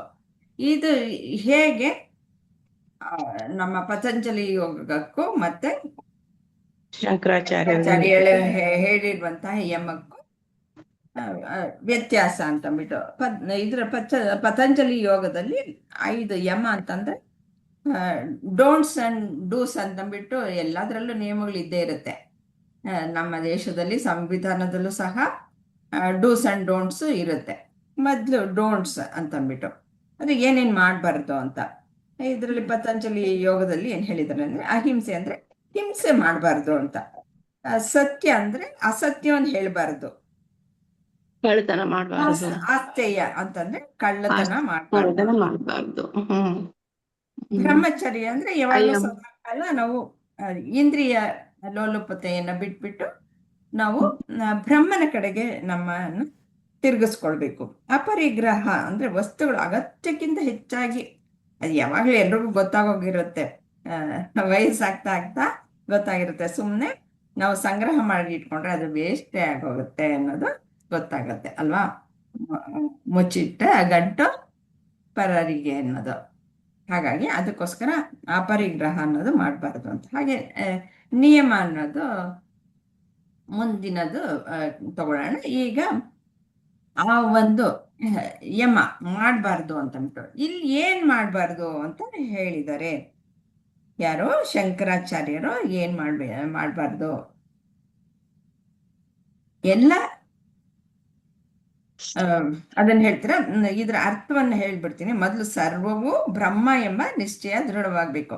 ಆಗ ಬಯಸಬೇಕಾದ ಬೇರೊಂದು ವಸ್ತುವಿಲ್ಲವಾದುದರಿಂದ ಇಂದ್ರಿಯಗಳು ಹೊರಗೆ ಹರಿಯದೆ ಜೀವಿಯ ಹತೋಟಿಗೆ ಒಳಪಡುತ್ತವೆ. ಇದಕ್ಕೆ ಯಮವೆಂದು ಹೆಸರು. ಜಿಜ್ಞಾಸುಗಳು ಇದನ್ನು ಮತ್ತೆ ಮತ್ತೆ ಅಭ್ಯಾಸ ಮಾಡಬೇಕು. ಇಂದ್ರಿಯ ನಿಗ್ರಹ, ಈಗ ತಾನೇ ವಿಜಯಲಕ್ಷ್ಮಿ ಅವರು ಸ್ವಲ್ಪ ಹೊತ್ತಿನ ಹಿಂದೆ ಹೇಳಿದ್ರು, ಏನು ಷಟ್ ಸಂಪತ್ತಿಗಳ ಬಗ್ಗೆ ಹೇಳಿದ್ರು. ಅದರಲ್ಲಿ ಇಂದ್ರಿಯ ನಿಗ್ರಹ ಅಂತಂದ್ರೆ ಏನು? ಅದೇ ಕರ್ಮೇಂದ್ರಿಯಗಳು ಪಂಚೇಂದ್ರಿಯ ನಿಗ್ರಹ ಮಾಡ್ಕೋಬೇಕು, ಮನಸ್ಸನ್ನ ನಿಗ್ರಹ ಮಾಡ್ಕೋಬೇಕು. ಅದಕ್ಕೆ ಏನೋ ಒಂದು ಟರ್ಮ್ ಇದೆ ಅಲ್ವಾ, ಇಂದ್ರಿಯ ನಿಗ್ರಹ ಅಂದ್ರೆ ದಮ. ಶಮ ದಮದೊಳಗೆ. ಅದರಲ್ಲಿ ಇವಾಗ ಇಲ್ಲಿ ಶಂಕರಾಚಾರ್ಯರು ಇದರಲ್ಲಿ ಹೇಗೆ ಹೇಳಿದ್ದಾರೆ, ಈ ಯಮವನ್ನ ಹೇಗೆ ಹೇಳಿದ್ದಾರೆ ಇದನ್ನ ವಿವರಿಸ್ತೀರಾ ಇಂದ್ರಮ್ಮ ಅವ್ರು? ಹೇಳ್ತೀರಾ? ಅಂದ್ರೆ ಇಲ್ಲಿ ಅರ್ಥವನ್ನು ಕೊಟ್ಟಿದ್ದಾರೆ ನೋಡಿ, ಅರ್ಥನ ಕೊಟ್ಟಿದ್ದಾರೆ, ಓದಿ. ಅರ್ಥ ಕೊಟ್ಟಿದ್ರ? ನಂಗೆ ಕಾಣಿಸ್ತಾ ಇದೆ. ನಾನು ಕಳಿಸುವುದಿನಿ, ಇಲ್ಲೂ ಇದೆ, ಸ್ಕ್ರೀನ್ ಮೇಲೂ ಕಾಣಿಸ್ತಾ ಇದೆ. ಒಂದ್ ಸೆಕೆಂಡ್. ಬ್ರಹ್ಮವಂತಹ ಜ್ಞಾನದ ಮೂಲಕ ಇದೆಲ್ಲವೂ ಬ್ರಹ್ಮ ಅಂತೇಳಿ. ಅಯ್ಯೋ, ನಂಗ್ ಕಾಣಿಸ್ತಾ ಇಲ್ಲ. ನಿಮ್ಗೆ ಫೋಟೋ ತೆಗೆದು ಕಳ್ಸಿದೆ ಅಲ್ವಾ ಬೇರೆ ಅದೇ ಇನ್ನೊಂದು ಅದು ನಾನು ಅಲ್ಲಿ ಸರಿ ಸ್ಪಷ್ಟವಾಗಿ? ನೋಡ್ಲಿಕ್ಕೆ ಆಗಿಲ್ಲ ನನ್ಗೆ. ಹಾಗೆ ಹೇಳ್ತೀನಿ ಇವ ಮೇಡಮ್. ಅಲ್ಲ ಇಲ್ಲೇ ಇದೆ ನೋಡಿ. ನಾನು ಒಂದ್ಸತಿ ಬೇಕಾದ್ರೆ ಇದೆಲ್ಲವೂ ಇದೆಲ್ಲವೂ ಬ್ರಹ್ಮ ಅಲ್ಲ ಮೇಡಮ್? 104. ಕರೆಕ್ಟ್. ಇದೆಲ್ಲವೂ ಬ್ರಹ್ಮ ಎಂಬಂತಹ ಜ್ಞಾನದ ಮೂಲಕ ಎಲ್ಲಾ ಇಂದ್ರಿಯಗಳ ಸಂಯಮವನ್ನು ಯಮ ಎಂದು ಕರೆಯಲಾಗುತ್ತದೆ. ಅದನ್ನು ಮತ್ತೆ ಮತ್ತೆ ಅಭ್ಯಾಸ ಮಾಡಬೇಕು ಅಷ್ಟೇ ಅಲ್ವಾ ಮೇಡಮ್? ಈಗ ನಮ್ಗೆ ಹೌದು. ಏನಾಗ್ತದೆ ಅಂತಂದ್ರೆ ಎಲ್ಲ ಬ್ರಹ್ಮ ಅಂತ ನಾವು ನಿಶ್ಚಯ ಮಾಡ್ಕೊಂಡ್ಬಿಟ್ಟಾಗ ಎಲ್ಲ ಇಂದ್ರಿಯಗಳನ್ನ ಇದು ಇಂದ್ರಿಯಗಳ ಸಮೂಹ ಇದೆಯಲ್ಲ, ಇದನ್ನ ನಾವು ನಮ್ಮ ಕಂಟ್ರೋಲ್ ಅಲ್ಲಿ ಇಟ್ಕೊಂಡ್ಬಿಟ್ರೆ ಇದನ್ನ ಯಮ ಅಂತ ಕರಿಬೇಕಾಗ್ತದೆ ಅನ್ಸುತ್ತೆ. ಈ ಒಂದು ಅಭ್ಯಾಸ ಮತ್ತೆ ಮತ್ತೆ ಮಾಡ್ತಾನೆ ಇರ್ಬೇಕು. ಎಲ್ಲ ಬ್ರಹ್ಮ ಎಲ್ಲ ಬ್ರಹ್ಮ ಎಲ್ಲ ಬ್ರಹ್ಮ ಸ್ವರೂಪ, ಕಂಡಿದ್ದೆಲ್ಲ ಬ್ರಹ್ಮ, ನೋಡಿದ್ದೆಲ್ಲ ಬ್ರಹ್ಮ, ನನ್ನಲ್ಲಿರೋದು ಬ್ರಹ್ಮ. ಅಲ್ವಾ? ಈಗ ಈ ಈ ಎಲ್ಲಾ ವಸ್ತುಗಳನ್ನ ಈ ತರ ತೀವ್ರವಾಗಿ ನಾವು ಅಂದ್ರೆ ಬಹಳ ಮನಸ್ಸಿಗೆ ಸದಾ ಅದನ್ನೇ ಮಾಡ್ತಾ ಇದ್ರೆ ಎಲ್ಲ ಬ್ರಹ್ಮಮಯ ಆಗೋಗ್ಬಿಡ್ತದೆ. ಅಷ್ಟೊಂದು ನಾವು ಅನ್ಸ್ಕೊಳ್ದಿದ್ರು ಕೂಡ ಅದನ್ನ ಪ್ರಯತ್ನ ಮಾಡಿ ಮಾಡಿ ಮಾಡಿ ನಾನು ಬ್ರಹ್ಮ ಸ್ವರೂಪಿ ಅಂದಾಗ ಜಗತ್ತಿನಲ್ಲಿ ಯಾವ ಶತ್ರು ಭಾವನೆನೇ ಬರ್ಲಿಕ್ಕಿಲ್ಲ. ಯಾಕೆಂದ್ರೆ ಒಂದು ಯಾರನ್ನ ಹಿಂಸೆ ಮಾಡ್ಲಿಕ್ಕೆ ಯೋಚನೆ ಮಾಡಿದಾಗ, ಅವ್ರಿಗೆ ಕೆಟ್ಟದ್ ಮಾಡ್ಬೇಕು ಅಂದಾಗ ಅವರು ಬ್ರಹ್ಮ ಸ್ವರೂಪಿಗಳೆಂದಾಗ ನಮಗೆ ಆ ಹಿಂಸೆ ಮನೋಭಾವನೆ ಹೋಗ್ಬಿಡುತ್ತೆ. ಯಾಕೆಂದ್ರೆ ಎಲ್ಲ ಬ್ರಹ್ಮ ಸ್ವರೂಪ. ಎಂಥ ಒಳ್ಳೆ ಚಿಂತನೆ ಅನ್ಸುತ್ತೆ. ಆ ಚಿಂತನೆಯನ್ನ ನಾವು ಮಾಡಿಕೊಂಡು ಅದನ್ನ ಅನುಭವಿಸಿದಾಗ ನಮ್ಗೆ ಬಹಳ ಖುಷಿ ಆಗ್ತದೆ. ಯಾಕೆಂದ್ರೆ ಎಲ್ಲ ಬ್ರಹ್ಮ ಸ್ವರೂಪ.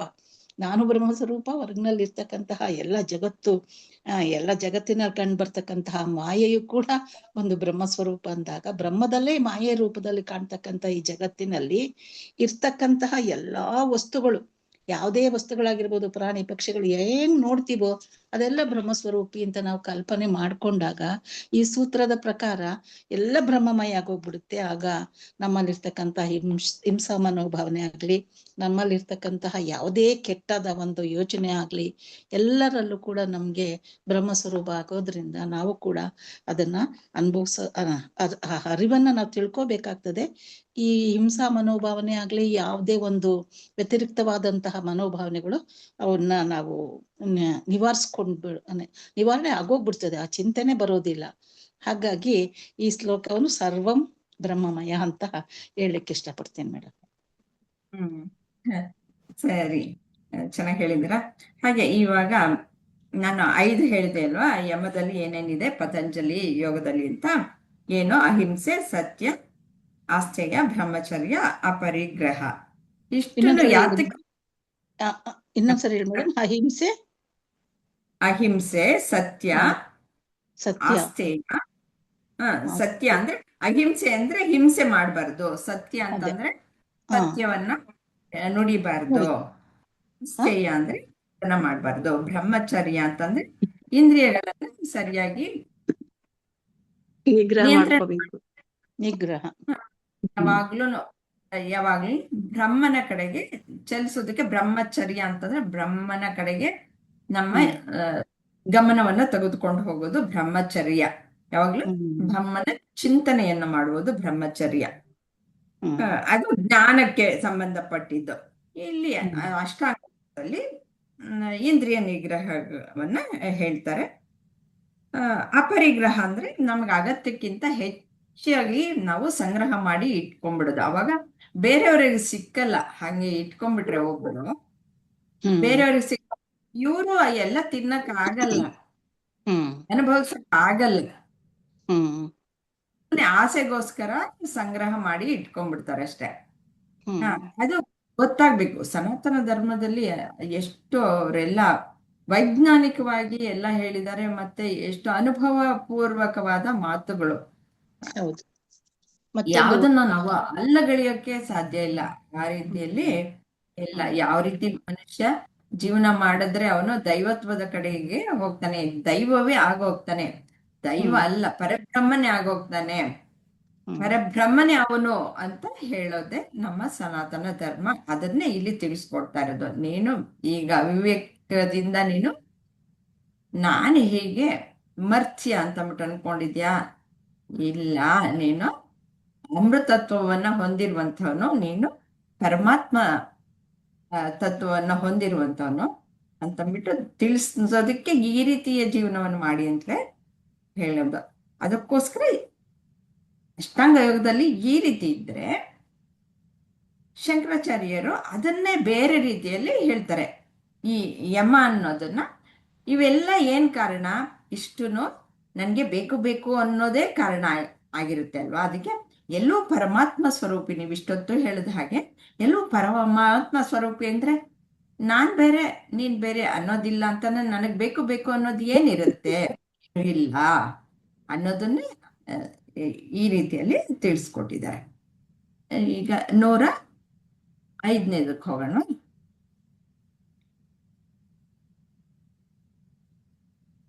ಸಜಾತೀಯ ಪ್ರವಾಹಶ್ಚ ವಿಜಾತೀಯ ತಿರಸ್ಕೃತಿ ನಿಯಮೋ ಹಿ ಪರಾನಂದೋ ನಿಯಮಾತ್ ಕ್ರಿಯತೆ ಬುಧೈಹಿ.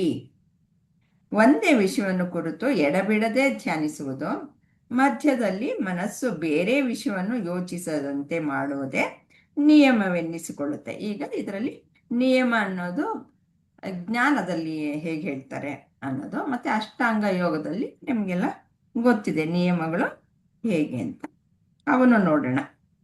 ಇಲ್ಲಿ ಒಂದೇ ವಿಷಯವೆಂದರೆ ಬ್ರಹ್ಮವನ್ನೇ ಕುರಿತು ಚಿಂತಿಸುವುದು. ಜ್ಞಾನಿಗಳನ್ನು ಇದು ಕಟ್ಟುನಿಟ್ಟಾಗಿ ಪಾಲಿಸುತ್ತಾರೆ ಹೇಳ್ತಾ ಇದ್ದಾರೆ.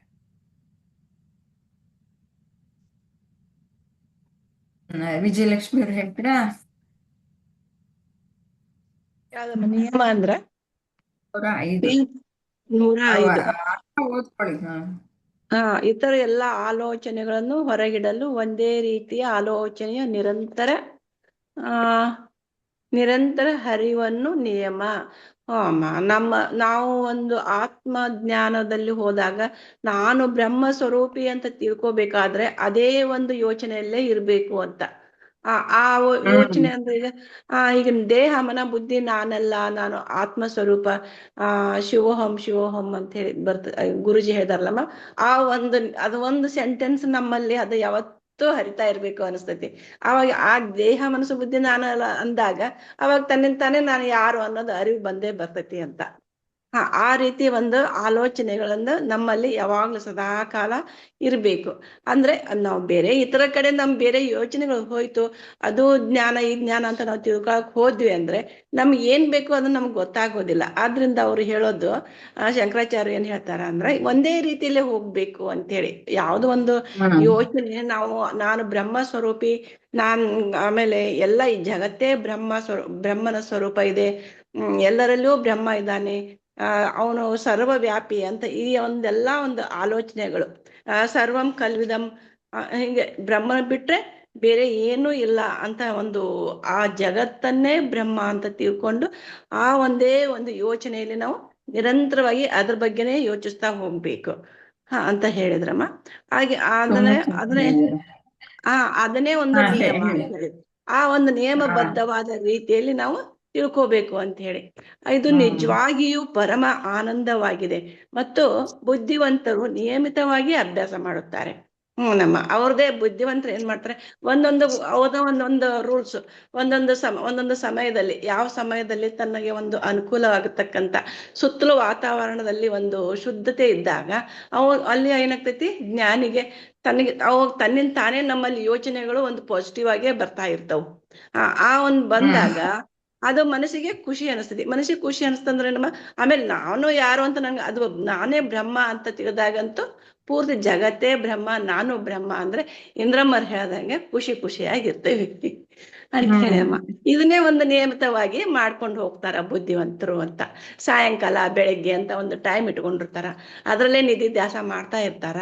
ಆ ಒಂದು ನಿಧಿಧ್ಯಾಸ ಮಾಡಿದಾಗ ಆ ನಿಯಮದ ಪಾಲನೆ ಬರ್ತೈತಿ ಅಂತ ಹೇಳ್ತೇನೆಮ್ಮ. ಸದಾ ಕಾಲವೂ ಮಾಡಿ ಅಂತ ಹೇಳ್ತಾ ಇದಾರೆ ಅವರು. 24/7 ಉಳು ಟೈಮ್ ಬೇರೆ ಅಲ್ಲ, ಕೂತ್ಕೊಳ್ಳಿ ಅಂತೆಲ್ಲ ಹೇಳ್ತಾ ಇರೋದು. ನೀವು ಓಡಾಡ್ತಾ ಏನ್ ಕೆಲಸ ಮಾಡ್ತಾ ಇರ್ಬೇಕಾದ್ರು ನಿಮ್ಗೆ ಎಲ್ಲವೂ ಸಹ ಪರಬ್ರಹ್ಮ ಸ್ವರೂಪ ಅಂತಂದ್ಬಿಟ್ಟು ತಿಳ್ಕೊಳ್ಬೇಕು. ಇಲ್ಲಿ ನಿಯಮಿತವಾಗಿ ನಿಯಮ ಅಂದ್ರೆ ಕಡ್ಡಾಯವಾಗಿ ಮಾಡಿ, ಒಂದು ಮಿತವಾಗಿರ್ಬೇಕು. ಮಿತ ಅಂತಂದ್ರೆ ತರ ತಗೊಳ್ಬಹುದು. ಆದ್ರೆ ನೀವು ಯಾವಾಗ್ಲೂ ಸದಾ ಕಾಲ ಅದೇ ಚಿಂತನೆ, ಚಿಂತನೆಯಲ್ಲೇ ಇರ್ಬೇಕು. ಹಾಗಂದ್ಬಿಟ್ಟು ನನಗ್ ಜ್ಞಾನ ಬಂದ್ಬಿಡ್ಬೇಕು ಅಂತ ಆತರ ಇದು ಕ್ರೇವಿಂಗ್ ಇರಬಾರ್ದು ಯಾವಾಗ್ಲೂ. ಅಂದ್ರೆ ಇದೆಲ್ಲ ಅವರು ತಿಳಿಸ್ಕೊಟ್ಟಿರುವ ಎಲ್ಲವನ್ನು ನಾವು ಅನುಸರಿಸ್ತಾ ಹೋದ್ರೆ ತಾನೇ ಒಂದು ಬರ್ತದೆ. ದಿನ ನಾವು ಆ ಜ್ಞಾನದಲ್ಲಿ ಸ್ಥಿರ ಆಗೋದಕ್ಕೆ ಸಾಧ್ಯ ಇದೆ.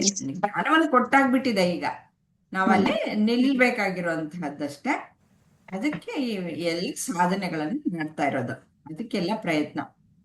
ಹೀಗೆಲ್ಲ ಮಾಡ್ತಾ ಇದ್ರೆ ನಮ್ಗೆ ಇರುವಂತಹ ಕಶ್ಮಲಗಳು ಏನು ಇದೆ ಅವೆಲ್ಲ ಹೋಗ್ಬಿಡುತ್ತೆ. ಮತ್ತೆ ಬ್ರಹ್ಮ ಸ್ವರೂಪ ಜ್ಞಾನ ಅನ್ನೋದು ಸ್ಥಿರವಾಗ್ಬಿಡುತ್ತೆ. ಇದು ನಿಯಮ. ಅಷ್ಟಾಂಗ ಯೋಗದಲ್ಲಿ ನಿಯಮಗಳು ಏನು ಅಂತಂದ್ರೆ ಶೌಚ, ಸಂತೋಷ. ಬರ್ಕೊಳ್ಳಿ ಇಂದ್ರಮ್ಮ ಅವರೇ. ನಿಯಮ ಶೌಚ, ಸಂತೋಷ,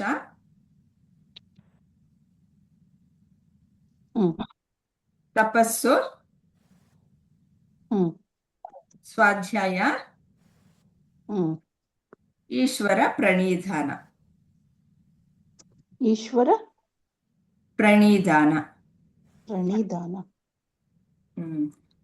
ಪ್ರಣಿಧಾನ ಅಂತಂದ್ರೆ ನನ್ಗೇನು ಮಾಡಿದ್ರು ಅದೆಲ್ಲ ನಾನ್ ಮಾಡ್ದೆ ಅನ್ನೋದೇನಿಲ್ಲ, ಎಲ್ಲ ಭಗವಂತನಿಗೆ ಅರ್ಪಣೆ ಮಾಡಿ ಭಗವಂತನೇ ಮಾಡ್ತಾ ಇರೋದು ಅನ್ನುವ ಒಂದು ಜ್ಞಾನ ಇರ್ಬೇಕು. ನಾವ್ ಅದನ್ನ ತಿಳ್ಕೊಂಡಿದ್ವಿ ಇದುವರೆಗೂ, ಬೇಕಾದಷ್ಟು ಸತಿ ಅದನ್ನ ಚಿಂತನೆಯನ್ನ ಮಾಡಿದ್ವಿ. ನಾನ್ ಮಾಡೋದಕ್ಕೆ ಏನು ಸಾಧ್ಯ ಇಲ್ಲ. ಎಲ್ಲವೂ ಸಹ ಈ ಪ್ರಕೃತಿಯಲ್ಲಿ ನಡೆಯೋದು ಎಲ್ಲವೂ ಸಹ ಭಗವಂತನ ಒಂದು ಆತ್ಮನ ಇರುವಿನಲ್ಲಿ ಈ ಪ್ರತಿಯೊಂದು ನಡೀತಾ ಇದೆ ಪ್ರಕೃತಿಯಲ್ಲಿ. ನಾನು ಮಾಡ್ದೆ ಅಂತಂದ್ಬಿಟ್ಟು ಸುಮ್ಮನೆ ಈ ಅಹಂಕಾರ ಹೇಳುತ್ತಷ್ಟೆ. ಈ ರೀತಿಯಲ್ಲಿ ಈ ನಿಯಮಗಳು ಅಷ್ಟಾಂಗ ಯೋಗದಲ್ಲಿದ್ರೆ, ಇಲ್ಲಿ ಏನು ನಿಯಮವನ್ನ ಹೇಳ್ತಾ ಇದ್ದಾರೆ ವಿಜಯಲಕ್ಷ್ಮಿ ಅವರು ಬಹಳ ಚೆನ್ನಾಗಿ ಎಲ್ಲ ವಿವರಿಸಿದ್ರು, ಪರ್ಫೆಕ್ಟ್ ಆಗಿ ಎಲ್ಲ ಹೇಳಿದ್ದಾರೆ. ಯಾವಾಗ್ಲೂ ಸದಾಕಾಲವೂ ನಾವು ಬ್ರಹ್ಮನನ್ನೇ ಚಿಂತನೆಯನ್ನ ಮಾಡ್ತಾ ಇರ್ಬೇಕು ಅಂತಂದ್ಬಿಟ್ಟು. ಆದ್ರೆ ನಮ್ಗೆ ಅಭ್ಯಾಸ ಬಲದಿಂದ ಯಾವಾಗ್ಲೂ ವ್ಯಾವಹಾರಿಕ ಜೀವನವನ್ನ ಮಾಡುವಾಗ ಈ ಜಗತ್ತು ಅನ್ನೋದು ಬಂತು ಅಂತಂದ್ರೆ ಅದನ್ನ ತೆಗ್ದಾಕ್ಬೇಕು. ಅದು ನಿಯಮ, ತೆಗ್ದಾಕ್ತಾ ಇರ್ಬೇಕು.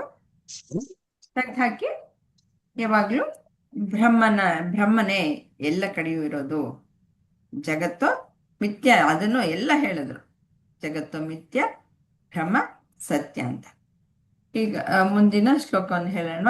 ಈಗೆಲ್ಲ ಗೊತ್ತಾಯ್ತಲ್ವಾ ಯಮ ನಿಯಮ ಅನ್ನೋದು? ಮುಂದೆ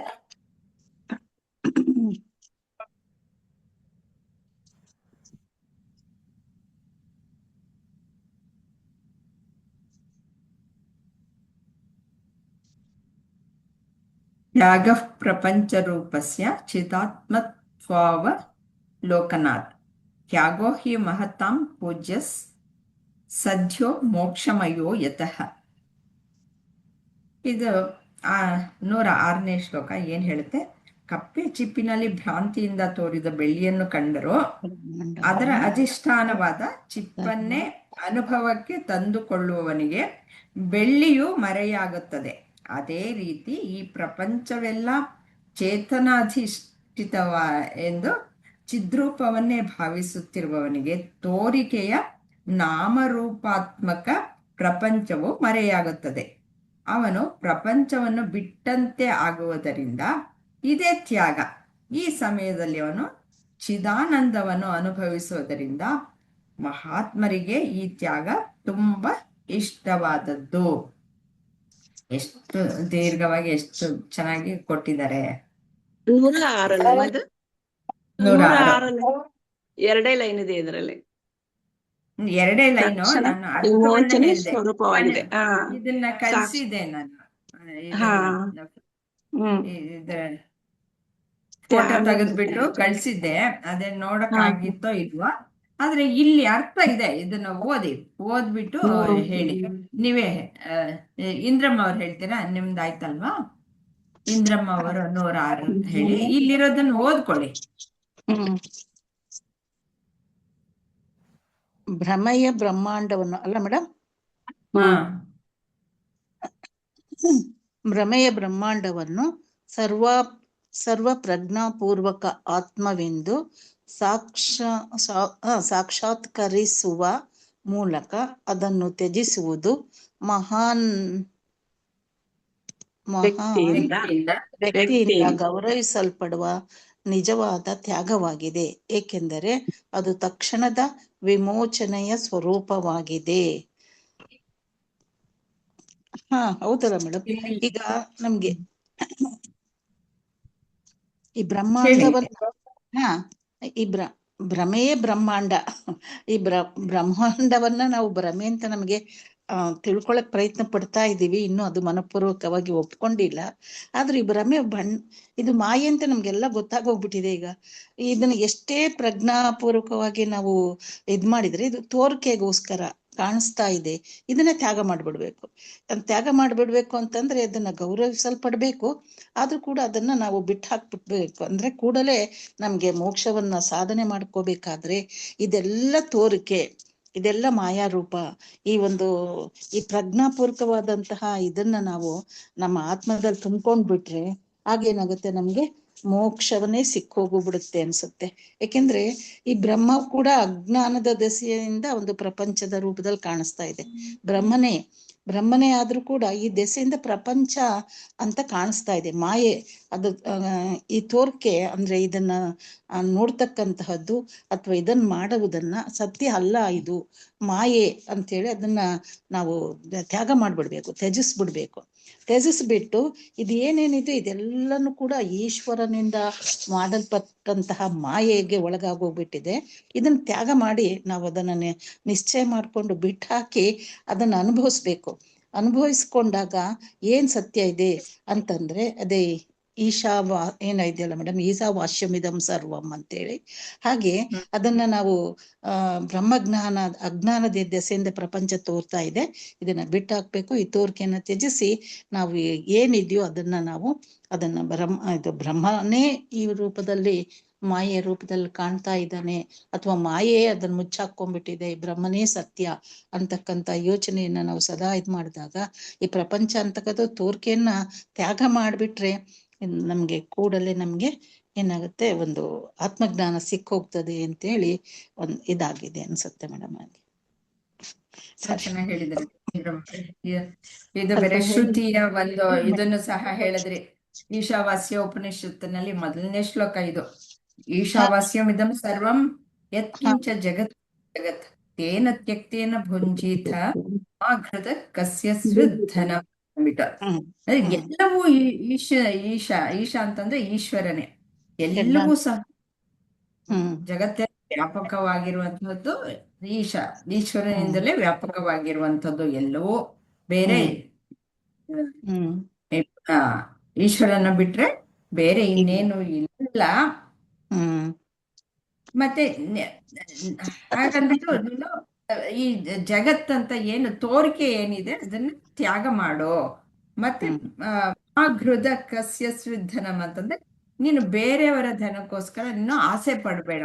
ಆಗ ಬೇರೆಯವ್ರದ್ದು ಅನ್ನೋದೆಲ್ಲ ಎಲ್ಲವೂ ಪರಮಾತ್ಮನೇ ಇರೋದು ಅಂತಂದಾಗ ನಂದು ನಿಂದು ಅನ್ನೋದು ಇಲ್ಲ, ಬೇರೆಯವ್ರದ್ದು ಅನ್ನೋದು ಇಲ್ಲ. ಅಂದ್ರೆ ಅವಾಗ ಏನಾದ್ರು ಹಾಗೆ ಬೇರೆಯವ್ರದ್ದು ಏನಾದ್ರು ತೆಗೆದುಕೊಂಡ್ರೆ ನನ್ನದನ್ನೇ ನಾನು ಕರ್ತನ ಮಾಡ್ಬೇಕಾಗತ್ತೆ ಅಲ್ವಾ? ಹೌದು. ಆ ಒಂದು ನಮಗೆ ಅಂದ್ರೆ ಮೇಡಮ್ ಇಲ್ಲಿ ಪ್ರಪಂಚದ ಅಂತಕ್ಕಂತ ಒಂದು ಈ ಭಾವನೆಯನ್ನ ಬಿಟ್ಟು ಬಿಡ್ಬೇಕು ಅಂತ ಕಾಣಿಸುತ್ತೆ ಅಲ್ಲ ಮೇಡಮ್? ಅದು ಇಲ್ಲ ಭಾವನೆ ಬಿಡ್ಬೇಕು ಅಂತಲ್ಲ, ನಮ್ಗೆ ಜ್ಞಾನ ಅನ್ನೋದಿರ್ಬೇಕು. ಈ ವ್ಯಾವಹಾರಿಕ ಜಗತ್ತಿನಲ್ಲಿ ನಾವು ವ್ಯವಹಾರ ಮಾಡ್ಬೇಕು. ನಮ್ಮ ಎಷ್ಟು ದಿನ ನಾವು ಬದುಕಿರ್ತೀವೋ ವ್ಯವಹಾರಿಕ ಜೀವನ ಮಾಡ್ಲೇಬೇಕು. ಆದ್ರೆ ಅದರಲ್ಲಿ ಜ್ಞಾನ ಇರ್ಬೇಕು, ಇದೆಲ್ಲ ಮಿಥ್ಯ. ಅವಾಗ ನಮ್ಗೇನಾಗತ್ತೆ, ದುಃಖ ಅನ್ನೋದು ಆಗಲ್ಲ. ಆಮೇಲೆ ಸುಖ ಅನ್ನೋದು ಬಂತು ಅಂದ್ರೆ ಇದು ಸಹ ತಾತ್ಕಾಲಿಕವಾದದ್ದೇ. ಈ ಬದಲಾವಣೆಗಳು ಆಗ್ತಾ ಇದೆ, ಇದೆಲ್ಲ ಬದಲಾವಣೆಗಳು ಆಗ್ತಾ ಇದೆ. ಅದಕ್ಕೋಸ್ಕರ ನಾನು ಅದಕ್ಕೆ ಯಾವ್ದಕ್ಕೂ ಅಂಟುಕೊಳ್ಬಾರ್ದು.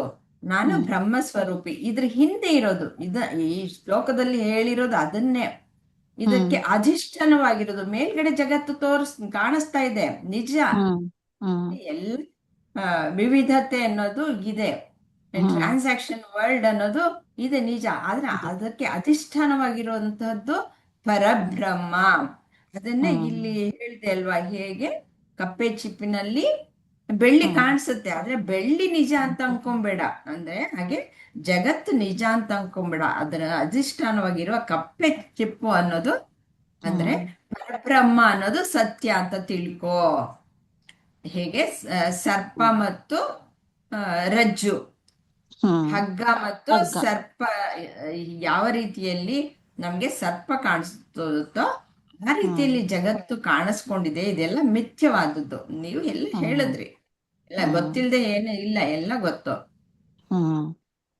ಹಾಗಿದೆ. ನಮ್ಗೆ ಟ್ರಾನ್ಸಾಕ್ಷನ್ ವರ್ಲ್ಡ್ ಅಲ್ಲಿ ನಾವು ಟ್ರಾನ್ಸಾಕ್ಷನ್ ಮಾಡ್ಲೇಬೇಕು. ಅದಕ್ಕೆ ಈ ಸತ್ಯವನ್ನ ತಿಳ್ಕೊಂಡಾಗ ಮಾಡೋದಾಗ ಅದಕ್ಕೆ ವ್ಯತ್ಯಾಸ ಬೇರೆ ಇರುತ್ತೆ. ನಮ್ಗೆ ಅವಾಗ ರಾಗ ದ್ವೇಷಗಳು ಅನ್ನೋದು ಖಂಡಿತವಾಗ್ಲೂ ಇರಲ್ಲ. ಮತ್ತೆ ನಾನ್ ಮಾಡ್ತಾ ಇದ್ದೀನಿ ಅನ್ನೋದು ಇಲ್ಲಿ, ಮತ್ತೆ ಫಲಾಪೇಕ್ಷೆಯು ಸಹ ಇರೋದಿಲ್ಲ.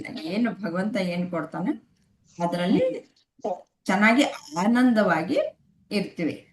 ಮತ್ತೆ ಮಾಡುವ ಕೆಲಸವನ್ನು ಸಹ ಸಮರ್ಥವಾಗಿ ಮಾಡ್ತೀವಿ.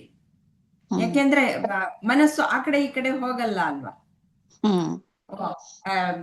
ಹಿಂದೆ ಹಿಂದೆ ಏನೋ ಆಯ್ತು ಅನ್ನೋದು ಆಗ್ಲಿ, ಮುಂದೆ ಯಾವಾಗ್ಲೋ ಏನೋ ಆಗುತ್ತೆ ಅನ್ನೋ ಕಡೆ ಆಗ್ಲಿ ನಮ್ಮ ಗಮನ ಹೋಗಲ್ಲ. ಇಲ್ಲಿ ಈಗ ಏನ್ ಮಾಡ್ಬೇಕು ಅದನ್ನ ಮಾಡ್ತಾ ಇರ್ತೀವಿ. ಅಂದ್ರೆ ನಾವು ಸಾಮಾನ್ಯ ಅರ್ಥವಾಗಿ ಎಷ್ಟು ದಿನ ತಿಳ್ಕೊಂಡಿದ್ದು ತ್ಯಾಗ ಅಂತ ಹೇಳಿದ್ರೆ ಯಾವುದೇ ವಸ್ತುಗಳನ್ನ ಬಿಟ್ಬಿಡೋದು ಅಥವಾ ಹೆಂಡರ ಮಕ್ಕಳನ್ನ ಸಂಸಾರವನ್ನ ತ್ಯಾಗ ಮಾಡ್ತಕ್ಕಂಥ ತಿಳ್ಕೊಂಡಿದ್ವಿ. ಇದು ಸಾಮಾನ್ಯವಾಗಿ ತಿಳ್ಕೊಂಡಿರೋದು ಅಂದ್ರೆ ಪ್ರಪಂಚ ಹೌದು, ಪ್ರಪಂಚ ಮಿಥ್ಯ ಅಂತ ಬಿಟ್ಟಾಕೋ. ಪ್ರಪಂಚ ಮಿಥ್ಯ ಅಂತ ಬಿಟ್ಬಿಡು. ಅವಾಗ ನಿನ್ಗೆ ಯಾವ ಒಂದು ಈ ರಾಗ ದ್ವೇಷಗಳು ಅನ್ನೋದು ಇರಲ್ಲ. ಅಂದ್ರೆ ಮೇಡಮ್, ಈ ಪ್ರಪಂಚ ರೂಪವನ್ನೇ ಭಾವಿಸ್ತಿದೀವಲ್ಲ ನಾವು, ಅದನ್ನೇ ತ್ಯಾಗ ಮಾಡ್ಬಿಡ್ಬೇಕು ಅಲ್ಲ ಮೇಡಮ್? ಕೊಡ್ಬೇಕು. ಅರ್ಥ ಮಾಡ್ಕೊಂಡ್ರೆ ಅದಷ್ಟಕ್ಕದೇ ತ್ಯಾಗ. ಅರ್ಥ ಮಾಡ್ಕೊಂಡ್ರೆ ಆಯ್ತಷ್ಟೆ. ಇದು ಪ್ರಪಂಚ ಅನ್ನೋದು ಕಾಣಿಸ್ತಾ ಇದೆ ತೋರ್ಕೆ, ಇದೆಲ್ಲ ಪರಮಾತ್ಮನೇ ಅದರಲ್ಲಿ ಇರುವಂತಹದ್ದು. ಇದು ಮಿಥ್ಯವಾದದ್ದು, ಬದಲಾಗತ್ತೆ. ಇವತ್ತು ಇದ್ದಿದ್ದು ನಾಳೆ ಇಲ್ಲ, ಈ ಕ್ಷಣ ಇದ್ದಿದ್ದು ಇನ್ನೊಂದು ಕ್ಷಣ ಇರಲ್ಲ. ಇನ್ನೊಂದು ಕ್ಷಣದಲ್ಲಿ ಏನಾಗುತ್ತೆ ಅಂತ ನಮ್ಗೆ ಗೊತ್ತಿದ್ಯಾ? ಗೊತ್ತಿಲ್ಲ. ಹಾಗಾಗಿ ಅದು ಮಿಥ್ಯವಾದದ್ದು. ಅದಕ್ಕೋಸ್ಕರ ಅದಕ್ಕೆ ಅಂಟ್ಕೊಳ್ಬೇಡ. ಹಿಂಗಾಗೋಯ್ತಲ್ಲಪ್ಪ ಅಂತ ಅನ್ಕೊಂಡು, ಅಥವಾ ಈಗ ನಾನು ಈ ಕೆಲಸ ಮಾಡ್ತಾ ಇದ್ದೀನಿ, ಅದ್ ಮುಂದೆ ಅದಕ್ಕೆ ಏನ್ ಫಲ ಕೊಡುತ್ತೋ ಅಂತ ಆ ಕಡೆ ಯೋಚನೆ ಆಗ್ಲಿ, ಹಿಂದೆ ಏನೋ ಆಗೋಯ್ತಪ್ಪ ಅನ್ನೋದಾಗ್ಲಿ ಮಾಡ್ರೆ ಈಗಿನ ಕೆಲಸ ಸರಿಯಾಗಿ ಮಾಡಲ್ಲ. ಅದಕ್ಕೆ ಪ್ರಪಂಚವನ್ನ ತ್ಯಾಗ ಮಾಡ್ಬಿಡು. ನೀನ್ ಏನು ಮಾಡ್ಬೇಕು ಅದನ್ನ ಮಾಡ್ತಾ ಹೋಗು. ಹಾಗಂತಂದ್ಬಿಟ್ಟು ಹೆಂಡತಿ ಮಕ್ಕಳನ್ನ ಬಿಡು, ನೀನ್ ಹಿಮಾಲಯಕ್ಕೆ ಹೋಗು ಅಂತ ಅಲ್ಲ. ಮಾಡೋ ಕೆಲ್ಸ ಇವಾಗ ನೀವು ನಿಮ್ ಯಜಮಾನ್ರಿಗೆ ಅಡ್ಗೆನೆ ಮಾಡಿ, ಮನೆ ವ್ಯವಹಾರನೇ ಮಾಡಿ. ಆದ್ರೆ ಸಹ ನಾನು ಒಂದು ಪಾತ್ರವನ್ನು ವಹಿಸಿ ನಾನು ಮಾಡ್ತಾ ಇದ್ದೀನಿ. ನಾನ್ ಪರಬ್ರಹ್ಮ ಸ್ವರೂಪಿ. ನಾನ್ ಮಾಡ್ತಾ ಇರೋದು ಎಲ್ಲರಿಗೂ ಏನು ಸರ್ವ್ ಮಾಡ್ತಾ ಇದ್ದೀನಲ್ಲ, ಪರಮಾತ್ಮನಿಗೆ ನಾನು ಮಾಡ್ತಾ ಇರೋದು ಅನ್ನೋದನ್ನ ತಿಳ್ಕೊಂಡ್ ಮಾಡ್ಬೇಕು ಅಷ್ಟೇನೆ. ಯಾವ ಒಂದು ಬಯಕೆಗಳನ್ನ ಬಿಟ್ಟು ಹಾಕ್ಬಿಡ್ಬೇಕು, ಅದನ್ನ ತ್ಯಾಗ ಮಾಡ್ಬೇಕು. ಬಯಕೆಗಳನ್ನ ತ್ಯಾಗ ಮಾಡ್ಬಿಡ್ಬೇಕು. ಆವಾಗ ಸಂತೋಷ ತಾನಾಗಿ ಬರುತ್ತೆ. ಹೆಂಡತಿ ಮಕ್ಕಳನ್ನೆಲ್ಲ ಬಿಟ್ಟು ಬಿಡೋದು ಆತರ ಬಿಡ್ಬಾರ್ದು ಅಂತಂದ್ಬಿಟ್ಟಲ್ಲ. ಹಾಗೆ ಮದ್ವೆ ಮಾಡ್ಕೊಳ್ತೆ ಸನ್ಯಾಸಿಗಳಾಗಿ ನಿಜವಾಗ್ಲೂ ಅದರ ಒಂದು ಸನ್ಯಾಸದ ಒಂದು ನಿಯಮಗಳನ್ನ ಪಾಲಿಸಿಕೊಂಡು ಬರೀ ಪರಮಾತ್ಮನಲ್ಲೇ ಸ್ಥಿತವಾಗಿರುವಂತವರು ಮಹಾ ಜ್ಞಾನಿಗಳು. ಅವ್ರಿಗೆ ನಮ್ಮ ಒಂದು ಕೋಟಿ ನಮನಗಳನ್ನ ಸಲ್ಲಿಸೋಣ. ಆದ್ರೆ ಈ ಊಟಾಟಿಕೆಯ ಒಂದು ವೇಷವನ್ನ ಧಾರಣೆ ಮಾಡಿಕೊಂಡು ನಾನ್ ಸನ್ಯಾಸಿ ಅಂತ ಮನಸ್ಸನ್ನೆಲ್ಲಾನು ಪ್ರಪಂಚದ ಕಡೆಗೆ ಇಟ್ಕೊಂಡಿರುವಂತಹ ಸನ್ಯಾಸಿಗಳ ಆಗೋದು ತಪ್ಪು. ನಾವು ಗೃಹಸ್ಥಾಶ್ರಮದಲ್ಲೇ ಇದ್ದುಕೊಂಡು ನಾವು ಪರಬ್ರಹ್ಮನಲ್ಲಿ ನಾವು ಯಾವಾಗ್ಲೂ ಆದ್ರೆ ಮೇಡಮ್ ಸರಿ. ಕೆಲವು ಜ್ಞಾನಿಗಳು ಈಗ ಬುದ್ಧನೇ ಆಗಿರ್ಬೋದು ಅಥವಾ ರಾಘವೇಂದ್ರ ಸ್ವಾಮಿಗಳಾಗಿರ್ಬೋದು ಅವ್ರ ಸಂಸಾರವನ್ನ ತ್ಯಾಗ ಮಾಡಿ ಇದನ್ ಮಾಡಕ್ಕೆ ಹೌದು. ಹೊರಟ್ರಲ್ಲ. ಹೌದು ಆದ್ರೂ ಕೂಡ ತ್ಯಾಗ ಕೂಡ ನಾವು ಹೇಳಿದ್ರು. ಅವ್ರು ತುಂಬಾ ಹೈಯರ್ ಇದಕ್ಕೆ ಹೋಗ್ತೀನಿ ಅಂತ ಅಂದ್ಬಿಟ್ಟು ತ್ಯಾಗ ಮಾಡಿದ್ರು. ಅವ್ರಿಗೆ ಇದು ಬೇಕು ಅಂತ ಅಂದ್ಬಿಟ್ಟು ಹೋದ್ರು. ಅದು ತಪ್ಪು ಅಂತ ಹೇಳಕ್ ಆಗಲ್ಲ. ಮನೆಗೆಲ್ಲ ವ್ಯವಸ್ಥೆ ಮಾಡ್ಬಿಟ್ಟೆ ಹೋಗಿದ್ದಾರೆ ಅವರು. ಮನೆಗೆಲ್ಲ ಏನೇನ್ ಬೇಕು ಅದನ್ನೆಲ್ಲ ವ್ಯವಸ್ಥೆ ಮಾಡ್ಬಿಟ್ಟು ಅವನ್ ರಾಜ, ಅವನಿಗೇನು ರಾಜ ಅವ್ರಿಗೂ ಸಹ ಫಾಲೋಯರ್ಸ್ ಆಗೋದ್ರು ಮುಂದೆ. ಬುದ್ಧನ ಹೆಂಡತಿ ಸಹನು ಆದ್ಲು ಅಂತ.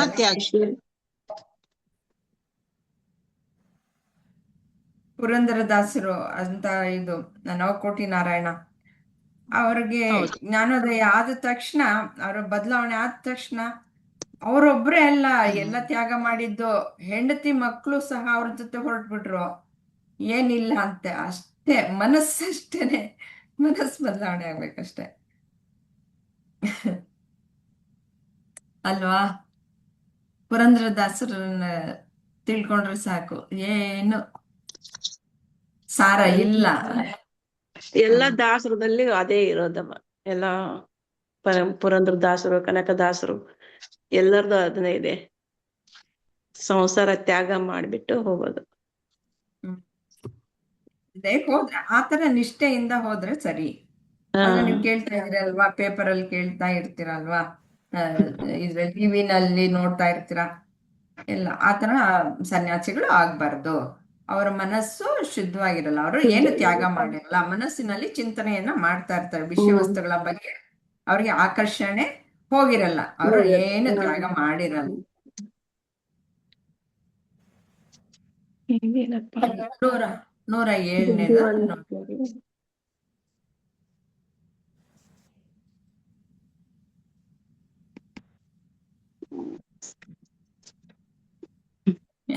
ಯಥೋ ವಾಚೋ ನಿವರ್ತಂತೆ ನ್ಯಾಯಿನೇ ಯಥೋ ವಾಚೋ ನಿವರ್ತಂತೆ ಅಪ್ರಾಪ್ಯ ಮನಸಾ ಸಹ ಯನ್ಮೌನಂ ಯೋಗಿಭಿರ್ ಗಮ್ಯಂ ತದ್ಭಜೆ ಸರ್ವದಾ ಬುಧಃ.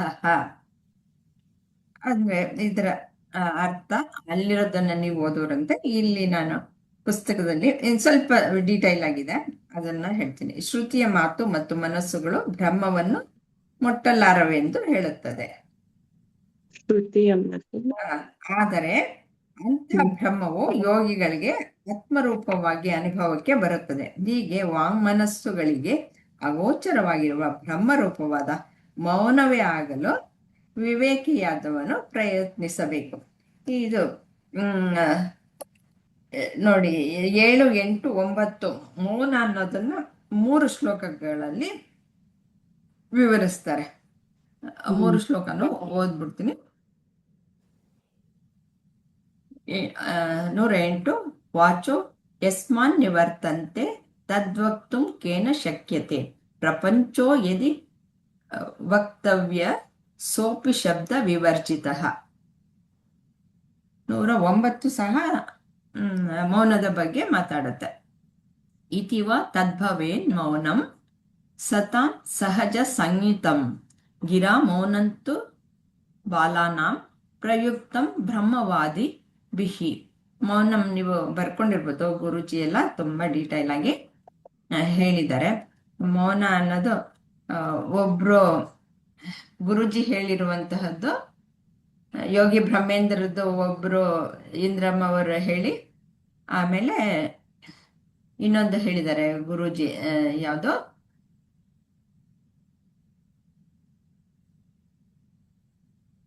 ವಿಜಯಲಕ್ಷ್ಮಿಯವರು ಇದ್ದೀರಾ? ಯಾವ್ದು ಹೇಳ ಮೌನದ ಬಗ್ಗೆ ಗುರುಜಿಯವ್ರು ಹೇಳಿದ್ದು ಅವರು ಒಂದು ಇದನ್ನ ಹೇಳಿದ್ರಲ್ಲ, ವೀರಬ್ರಹ್ಮೇಂದ್ರ ಅವರ ಒಂದು ಉದಾಹರಣೆ ಕೊಟ್ಟು ಹೇಳಿದ್ರು. ಮೈಸೂರು ಮಹಾರಾಜನ ಹತ್ರ ಹೋಗ್ತಾರಂತೆ. ಅವ್ರು ಅಲ್ಲೇನೋ ಒಂದು ಪ್ರತಿಭೆಗೆ ಪುರಸ್ಕಾರ ಕೊಡ್ಬೇಕು, ಈ ಕಾಂಪಿಟಿಷನ್ ಇಟ್ಟಾಗ ಏನು ಕೊಡಕ್ ಅವ್ರಿಗೆ ಒಬ್ಬ ಜಡ್ಜ್ ಆಗಿ ಕರೆದಿದ್ರು ಅನಿಸ್ತೈತಮ್ಮ. ಅವಾಗ ಅದನ್ನು ಹೋದಾಗ ಅಲ್ಲಿ ಅವ್ರಿಗೆ ಬಂದಿರ್ತಕ್ಕಂತ ಈಗ ಡ್ಯಾನ್ಸ್ ಅಥವಾ ಯಾವುದೇ ಒಂದು ಸ್ಪರ್ಧೆಯಲ್ಲಿ ಒಂದು ಸ್ಪೀಚ್ ಇರ್ಬೋದು, ಡ್ಯಾನ್ಸ್ ಇರ್ಬೋದು ಅಥವಾ ಸ್ಪೋರ್ಟ್ಸ್ ಇರ್ಬೋದು, ಅಲ್ಲಿ ಒಂದು ರಾಜನ ಇದ್ರಲ್ಲಿ ಇದ್ದಾಗ ಅಲ್ಲಿ ಗೆದ್ದಂತವ್ರಿಗೆ ಬಹುಮಾನ ಕೊಡ್ಬೇಕು ಅಂತ ಹೇಳಿ ಕರೆದಾಗ ಇವರು ಏನ್ ಮಾಡ್ತಾರಂತೆ, ಈ ಋಷಿಗಳು ಬ್ರಹ್ಮೇಂದ್ರ ಆ ಋಷಿಗಳಲ್ಲಮ್ಮ ಇವರು, ಅವ್ರು ಇನ್ನೂ ಋಷಿಗಳಾಗಿರಲ್ಲ, ಜ್ಞಾನಿಗಳ. ಬ್ರಹ್ಮೇಂದ್ರರು, ವೀರ ಹಾ, ಹಾ, ಬ್ರಹ್ಮೇಂದ್ರರು. ಹಾ. ಅವರು ಅದಕ್ಕೆಲ್ಲ ಒಂದೊಂದು ಕ್ವಶನ್ ಕೇಳೋರಂತೆ ಅವ್ರಿಗೆ. ಹ್ಮ್. ಅದಕ್ಕೊಂದೊಂದು ಕ್ವಶನ್ ಕೇಳಿದಾಗ ಅವ್ರಿಗೆ ಉತ್ತರ ಬರದೇ ಇದ್ದಾಗ ಅವ್ರಿಗೆ ಅಲ್ಲಿ ಪ್ರೈಸ್ ಇರಂಗಿಲ್ಲ. ಅವ್ರಿಗೆ ಎಲ್ಲರಿಗೆ ಆಮೇಲೆ ಎಲ್ಲ ತಮ್ಮಲ್ಲೇ ಜನ ಮಾತಾಡ್ತಾರಂತೆ, ಈ ಅಪ್ಪ ನಮ್ಗೆಲ್ಲ ಬರ್ತಕ್ಕಂತ ಈ ಪ್ರೈಸ್ಗಳನ್ನ ತಪ್ಪಿಸ್ತಾ ಇದ್ದಾನೆ ಅಂತಂದು ಬೇಜಾರಾಗ್ತೈತೆ ಅಂತ ಎಲ್ಲರಿಗೂ.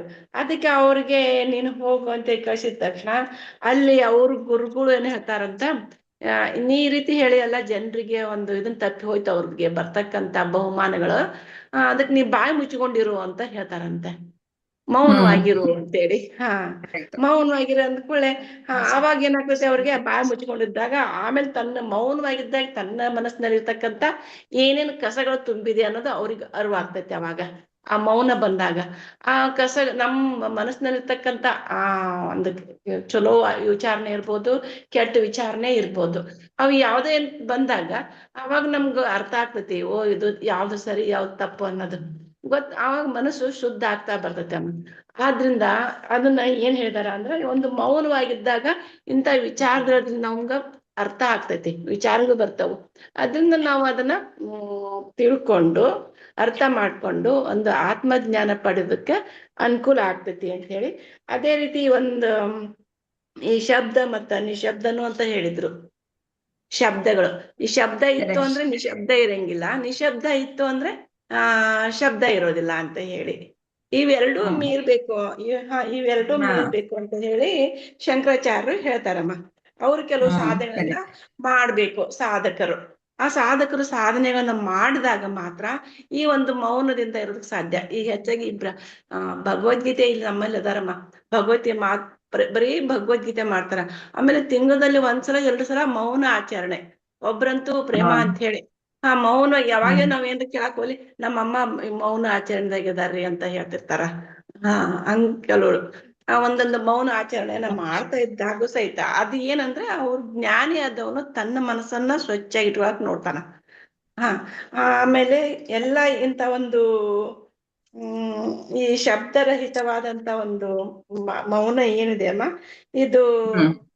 ಇದೆಲ್ಲ ಅಂದ್ರೆ ಇವನ್ನೆರಡನ್ನು ದಾಟಬೇಕಂತೆ. ಶಬ್ದ ಮತ್ತ ನಿಶಬ್ದವನ್ನ ದಾಟಿದವನನ್ನ ಹೇಳ್ತಿರ್ತಾರೆ ಬ್ರಹ್ಮನ್ ಅಂತ ಕರೀತಾರೆ ಅಂತ ಹೇಳ್ತಾರೆ ಗುರುಗಳು. ಇದನ್ನ ದಾಟದಂತ ಪರಬ್ರಹ್ಮನು ಅವನ ಏನಾಗ್ತಾನೆ, ಮೌನಕ್ಕೆ ಒಂದು ಶರಣ ಆಗ್ತಾನೆ ಅಂತ ಹೇಳಿ. ಸರಿ, ಮೌನ ಅಂದ್ರೆ ಪರಬ್ರಹ್ಮನೆ ಅಂತ ಅಂದ್ಬಿಟ್ಟು ಇಲ್ಲಿ ನಾವು ಇದರಿಂದ ತಿಳ್ಕೊಳ್ತೀವಿ. ತುಂಬಾ ಚೆನ್ನಾಗಿ ಹೇಳಿದಿರ ವಿಜಯಲಕ್ಷ್ಮಿ ಅವರೇ, ಧನ್ಯವಾದಗಳು. ಇವ ದಕ್ಷಿಣಮೂರ್ತಿಯವರ ಒಂದು ಉದಾಹರಣೆಯನ್ನು ಸಹ ಕೊಟ್ಬಿಟ್ಟು ಮೌನಂ ಪ್ರಕಟಿತ ಅದರ ಬಗ್ಗೆ ಹೇಳಿದ್ದಾರೆ. ಇಂದ್ರಮ್ಮ ಅವ್ರು ಹೇಳ್ತೀರಾ? ನಿಮಗೆ ದಕ್ಷಿಣಮೂರ್ತಿ ಶ್ಲೋಕ ಬಹುಶಃ ನನಗೆ ಇಲ್ಲ ಮೇಡಮ್, ನನ್ಗೆ ಅದ್ ಗೊತ್ತಿಲ್ಲ. ಹಾಗೆ ಜನರಲ್ ಆಗಿ ಹೇಳಂದ್ರೆ ಹೇಳ್ತೀನಿ ಏನಾದ್ರು. ಹೇಳಿ ಹೇಳಿ ಹೇಳಿ. ಅಂದ್ರೆ ಮನಸ್ಸಿನಿಂದ ಆಗ್ಲಿ ಅಥವಾ ಇದನ್ನ ಯಾವುದನ್ನ ನಾವು ವಿವರಣೆ ಮಾಡ್ಲಿಕ್ಕೆ ಆಗೋದಿಲ್ಲ. ಮೌನ ಅಂತ ಹೇಳಿದ್ರೆ ನಮ್ಮ ಅರ್ಥವನ್ನ ತಿಳ್ಕೊಳ್ಳೋಣ, ಓದೋಣ ಒಂದ್ ಸ್ವಲ್ಪ. ನೀವು ಅದು ದಕ್ಷಿಣಮೂರ್ತಿದ್ ಹೇಳಿಲ್ಲ ಅಂತಂದ್ರೆ ಶ್ಲೋಕದ 7, 8, 9 ಶ್ಲೋಕಗಳ ಅರ್ಥವನ್ನ ಓದೋಣ. ಓದಿದ್ರೆ ನಿಮ್ಗೆ ಇನ್ ಸ್ವಲ್ಪ ಅರ್ಥ ಆಗುತ್ತೆ. 7ನೇದು ಓದ್ತೀರಾ? ಹಾಕಿದ್ದೀನಿ ನೋಡಿ. ಯಸ್ಮಾದ್ ವಾಚೋ ಅಲ್ಲ ಮೇಡಮ್? ಅಲ್ಲ, ಬರೀ ಅರ್ಥ ಹೇಳಿ, ಅದನ್ನ ಶ್ಲೋಕ ಹೇಳಿದೀನಿ ನಾನು. ಬುದ್ಧಿವಂತರು ಯಾವಾಗಲೂ ಆ ಮೌನದೊಂದಿಗೆ ಒಂದಾಗಿರಬೇಕು. ಆ ಮೌನದಿಂದ ಪದಗಳು ಮತ್ತು ಮನಸ್ಸು ಅದನ್ನು ತಲಪದೆ ಹಿಂದಕ್ಕೆ ತಿರುಗುತ್ತವೆ. ಆದರೆ ಅದನ್ನು ಯೋಗಿಗಳು ಸಾಧಿಸಬಹುದು. ಹೌದು ಮೇಡಮ್. ಈಗ ಮನಸ್ಸು ಮತ್ತು ಅಲ್ಲ, 8, 108, 109 ಓದ್ಕೊಂಬಿಡಿ. ಅವಾಗ 3 ಹೇಳೋದಕ್ಕೆ 108, 109 ಒಟ್ಟಿಗೆ ಕೊಟ್ಟಿದ್ದಾರೆ. 108, 9 ಪದಗಳು ಎಲ್ಲಿಂದ ತಿರುಗುತ್ತವೆ ಎಂಬುದನ್ನು, ಅಂದರೆ ಬ್ರಹ್ಮ ಯಾರು ವಿವರಿಸಬಲ್ಲರು. ಆದ್ದರಿಂದ ಬ್ರಹ್ಮವನ್ನು ವರ್ಣಿಸುವಾಗ ವರ್ಣಿಸುವಾಗ ಮೌನ ಅನಿವಾರ್ಯ ಅಥವಾ ಅಶಾಶ್ವತ. ಜಗತ್ತನ್ನು ವರ್ಣಿಸಬೇಕಾದರೆ ಅದು ಸಹ ಪದಗಳಿಗೆ ಮೀರಿದೆ. ಇದಕ್ಕೆ ಪರ್ಯಾಯ ವ್ಯಾಖ್ಯಾನವನ್ನು ನೀಡಲು ಋಷಿಮುನಿಗಳಲ್ಲಿ ಜನ್ಮಜಾತ ಎಂದು ಕರೆಯಲ್ಪಡುವ ಮೌನ ಎಂದು ಕರೆಯಬಹುದು. ಮಾತನ್ನು ನಿಗ್ರಹಿಸುವ ಮೂಲಕ ಮೌನವನ್ನು ಆಚರಿಸುವುದು ಅಜ್ಞಾನಿಗಳಿಗೆ ಬ್ರಹ್ಮ ಶಿಕ್ಷಕರಿಂದ ಆಜ್ಞಾಪಿಸಲ್ಪಟ್ಟಿದೆ. Next madam. ಇವಾಗ ಇದನ್ನ ವಿವರಿಸೋರಂತೆ ದಕ್ಷಿಣ ಮೂರ್ತಿಯವರದ್ದು ವಿಜಯಲಕ್ಷ್ಮಿ ಅವರು ಆಮೇಲೆ ಹೇಳ್ತೀರಲ್ವಾ? ಇಷ್ಟು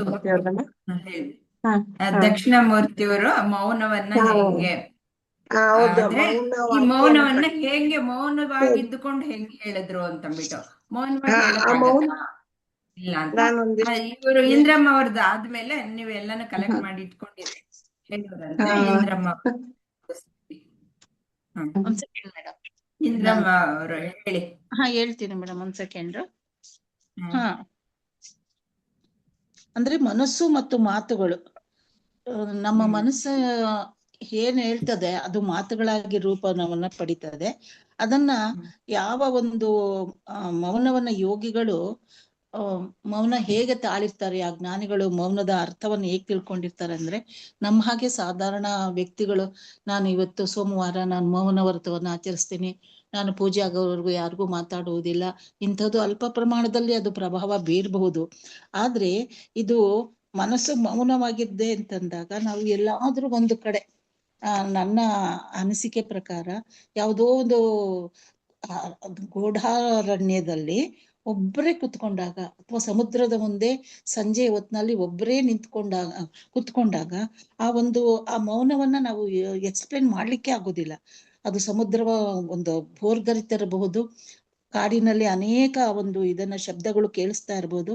ಆದ್ರೆ ಅಲ್ಲಿ ಮೌನವಾಗಿರ್ಬೇಕು ಅಂತಂದ್ರೆ ನಾನು ಏನನ್ನ ಒಂದು ಅಸಾಧ್ಯವಾದಂತಹ ಬ್ರಹ್ಮನನ್ನ ನನ್ನ ಮನಸ್ಸಿನಲ್ಲಿ ತೆಗೆದುಕೊಂಡ್ರು ಕೂಡ ಅದನ್ನ ನಾವು ಅದನ್ನ ಆತ್ಮ ಅಂತ ನಾನು ತಿಳ್ಕೊಂಡು ಅದು ಪರಮಾತ್ಮನ ರೂಪವನ್ನ ಬಣ್ಣಿಸ್ಲಿಕ್ಕೆ ಮಾತುಗಳಿಂದ ಸಾಲದು, ಕೈಗಳಿಂದ ಬರೀಲಿಕ್ಕೂ ಅಸಾಧ್ಯವಾದದ್ದು, ಬುದ್ಧಿಯಿಂದ ಯೋಚನೆ ಮಾಡ್ಲಿಕ್ಕೂ ಆಗೋದು. ಆ ಶಬ್ದ ಅನ್ನೋದು ನಮ್ಗೇನಾಗ್ತಿರುತ್ತೆ, ಮೌನ ರೂಪವನ್ನ ನಾವು ತಾಳ್ಬಿಡ್ತೇವೆ.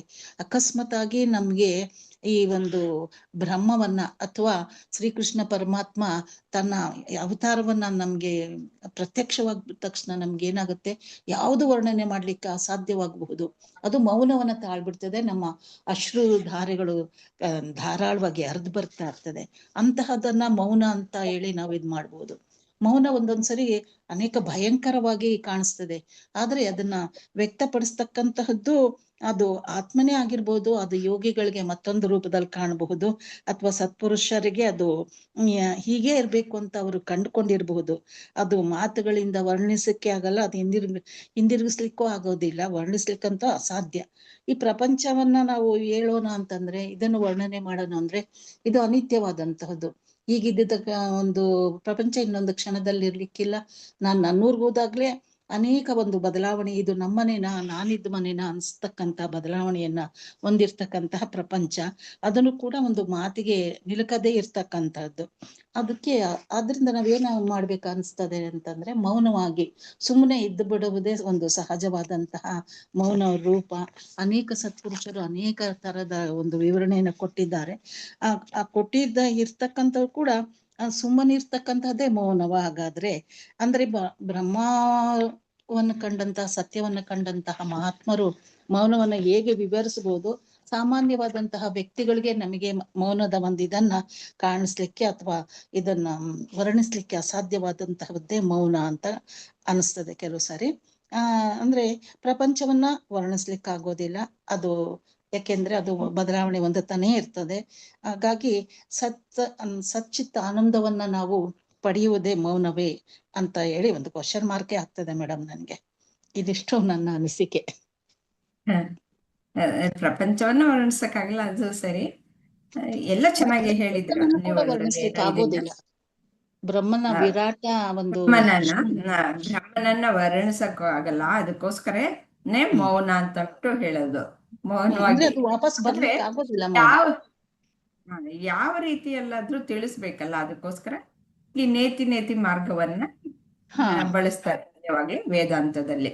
ಹ್ಮ್ ಈ ಬ್ರಹ್ಮನನ್ನ ಯಾತಕ್ಕೆ ಮಾತುಗಳಿಂದ ನಾವು ಹೇಳಕ್ಕೆ ಆಗಲ್ಲ ಅಂತಂದ್ರೆ, ಹ್ಮ್ ಮಾತುಗಳಿಂದ ಹೇಳ್ಬೇಕಾದ್ರೆ ಇವಾಗ ಒಂದು ಪ್ರಪಂಚದ ವಸ್ತು ಆದ್ರೆ ನಾವು ಓ, ಹೀಗಿದೆ ನಮ್ಮ ಅನುಭವಕ್ಕೆ ಬರುತ್ತೆ. ಪ್ರಪಂಚದಲ್ಲಿರುವ ವಸ್ತು ಅದು ಏನೋ ಹ್ಮ್ ಇಂದ್ರಿಯಗಳಿಗೆ ನಮ್ಗೆ ಗೋಚರವಾಗತ್ತೆ. ಹ್ಮ್ ಪಂಚೇಂದ್ರಿಯಗಳಲ್ಲಿ ಯಾವ್ದಾದ್ರು ಒಂದಕ್ಕಾದ್ರೂ ಗೋಚರವಾದ್ರೆ ಅದನ್ನ ಹ್ಮ್ ಹೀಗೆ ಅಂತ ಹೇಳಕ್ಕೆ ಸಾಧ್ಯ ಇರುತ್ತೆ. ಆದ್ರೆ ಹ್ಮ್ ಬ್ರಹ್ಮ ಅನ್ನೋದು ಪಂಚೇಂದ್ರಿಯಗಳಿಗೆ ನಿಲುಕುವಂತಹದ್ದಲ್ಲ, ಮೀರಿದ್ದು. ಮೀರಿದ್ದು. ಹ್ಮ್ ಅದರಿಂದ ಅದನ್ನ ಮಾತಿನಲ್ಲಿ ವರ್ಣಿಸೋದಕ್ಕೆ ಆಗಲ್ಲ, ನಿಲುಕದೇ ಹ್ಮ್ ಇರುವಂತಹದ್ದು ಹ್ಮ್ ಅಲ್ವಾ. ಹ್ಮ್ ಅದಕ್ಕೆ ಮೌನ ಮೌನ ಅಂತಂದ್ಬಿಟ್ಟು ಹೇಳಿದೆ. ಹ್ಮ್ ಆ, ಇದು ನ- ಆ, ಪ್ರಪಂಚವನ್ನ ನೀವು ಹೇಳಿದ್ದೆ ಸಾಕು, ಅಷ್ಟೇ ಸಾಕು. ಹೀಗೆ ಮೌನ ಯಾತಕ್ಕೆ ಅಂತಂದ್ರೆ, ಬ್ರಹ್ಮನನ್ನ ಹೇಳಿರೋದು ಅಂದ್ರೆ ನಮ್ಗೆ ನಿಲುಕದೇ ಇರುವಂತಹದ್ದು, ಅದಕ್ಕೋಸ್ಕರ ಹ್ಮ್ ಮೌನ ಹ್ಮ್ ಅಂತಂದ್ಬಿಟ್ಟು ಬ್ರಹ್ಮನನ್ನೇ ಹೇಳಿದ್ದಾರೆ. ಹ್ಮ್ ಸರಿ, ಧನ್ಯವಾದ ಅವರ. ವಿಜಯಲಕ್ಷ್ಮಿ ಅವರು ಹೇಳ್ತೀರಾ, ದಕ್ಷಿಣಾಮೂರ್ತಿದು ಸ್ತೋತ್ರದಲ್ಲಿ ಹೇಳಿದ್ದಾರೆ, ಮೌನದಿಂದ ಹಾ. ಬ್ರಹ್ಮನನ್ನ ಅವರು ಹೇಳಿದ್ರು ಋಷಿ ಮುನಿಗಳಿಗೆ ಅಂತ. ಮೌನದಿಂದ ಹೇಳಕ್ಕಾಗತ್ತ ಹಾಗಾದ್ರೆ? ಮೌನದಿಂದ ಹೇಳಕ್ ಆಗ್ಲಿದ್ದು ತಿಳ್ಕೊಬೇಕಾಗ್ತೈತಮ್ಮ. ಈಗ ಇದ್ರಲ್ಲಿ ಇದೆ ಇಲ್ಲ, ದಕ್ಷಿಣಾಮೂರ್ತಿ ಸ್ತೋತ್ರದಲ್ಲಿ ಅಮ್ಮ ಹೇಳಿದಾರಲ್ಲ, ದಕ್ಷಿಣಾಮೂರ್ತಿ ಅವರು ಅದೊಂದು ಶ್ಲೋಕ ಅಮ್ಮ ಅದು. ಮೌನ ವಾಕ್ಯಾನ ಪ್ರಕಟಿತ ಪರಬ್ರಹ್ಮ ತತ್ವಂ ಯುವಾನಂ ವರ್ಷಿಷ್ಟಾಂತೆ ವಸದೃಷಿ ಗಣೈರಾವೃತಂ ಬ್ರಹ್ಮನಿಷ್ಠೈ ಆಚಾರ್ಯೇಂದ್ರಂ ಕರಕಲಿತ ಚಿನ್ಮುದ್ರಮಾನಂದ ರೂಪಂ ಸ್ವಾತ್ಮಾರಾಮಂ ಮುದಿತನ ವದನಂ ದಕ್ಷಿಣಾಮೂರ್ತಿ ಮಿಡೆ ಅಂತ ಹೇಳಿ ಇವು ದಕ್ಷಿಣಾಮೂರ್ತಿ ಸ್ತೋತ್ರದೊಳಗ ನೈಸ್. ಐತಮ್ಮ ಇದು. ಸ್ತೋತ್ರ ಪೂರ್ತಿನೇ ಹೇಳಿದ್ರಿ ಬಿಡಿ, ಬಹಳ ಸಂತೋಷ. ಹಾ ಆ ರೀತಿ ಅಂದ್ರೆ ಈ ಗುರುಜಿಯವರು ಅದನ್ನ ಹೇಳಿದಾರಮ್ಮ. ದಕ್ಷಿಣಾಮೂರ್ತಿಗಳು ಈಗ ಅವ ಹೇಳ್ಬೇಕಂದ್ರ ಒಂದು ಬ್ರಹ್ಮವಿದ್ಯೆಯನ್ನು ನಾವು ಯಾರಿಗೆ ಪಾಠ ಮಾಡ್ಬೇಕು, ಆ ಪಾಠ ಮಾಡ್ತಕ್ಕಂತ ಗುರುಗಳು ಹೇಗಿರ್ಬೇಕು ಅಂತೇಳಿ.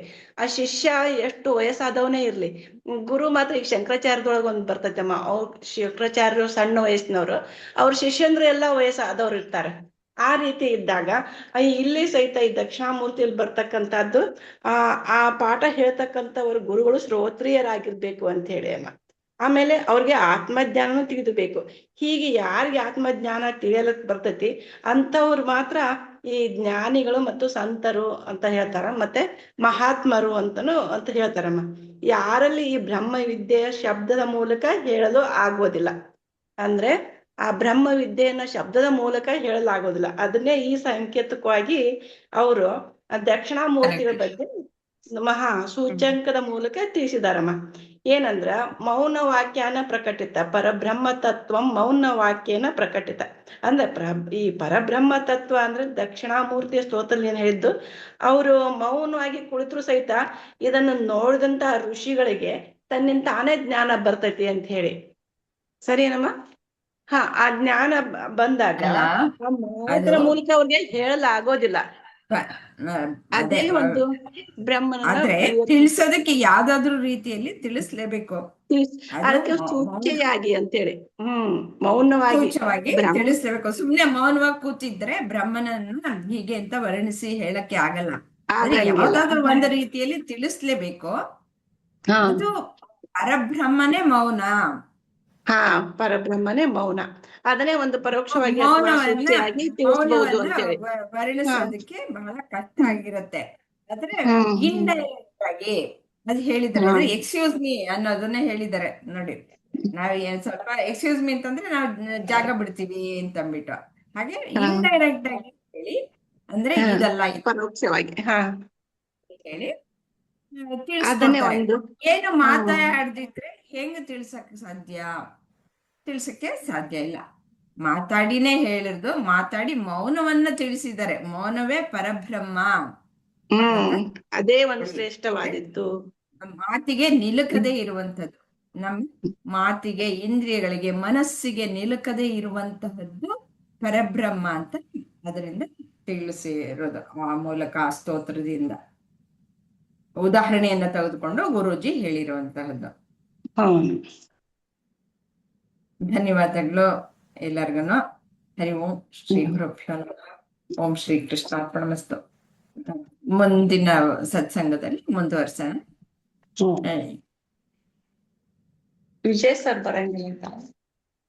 ಎರಡು ವಿಜಯ್ ವಾರ ಸರ್ ಇದೆ. ಇಲ್ಲ, ಅದನ್ನ ಶ್ಲೋಕಗಳನ್ನ- ಪ್ರಾಕ್ಟೀಸ್ ಮಾಡೋಣ. ಪ್ರಾಕ್ಟೀಸ್ ಶ್ಲೋಕ ಸರಿ ಮಾಡ್ಕೋಬೇಕು. ನೋಡೋಣ. ಶ್ಲೋಕಗಳನ್ನ ಒಂದು ಸರಿ ಕಳಿಸಿದೀನಿ. ಮಾಡ್ಕೋಬೇಕಲ್ಲ. ಕಳ್ಸಿದ್ರಿ?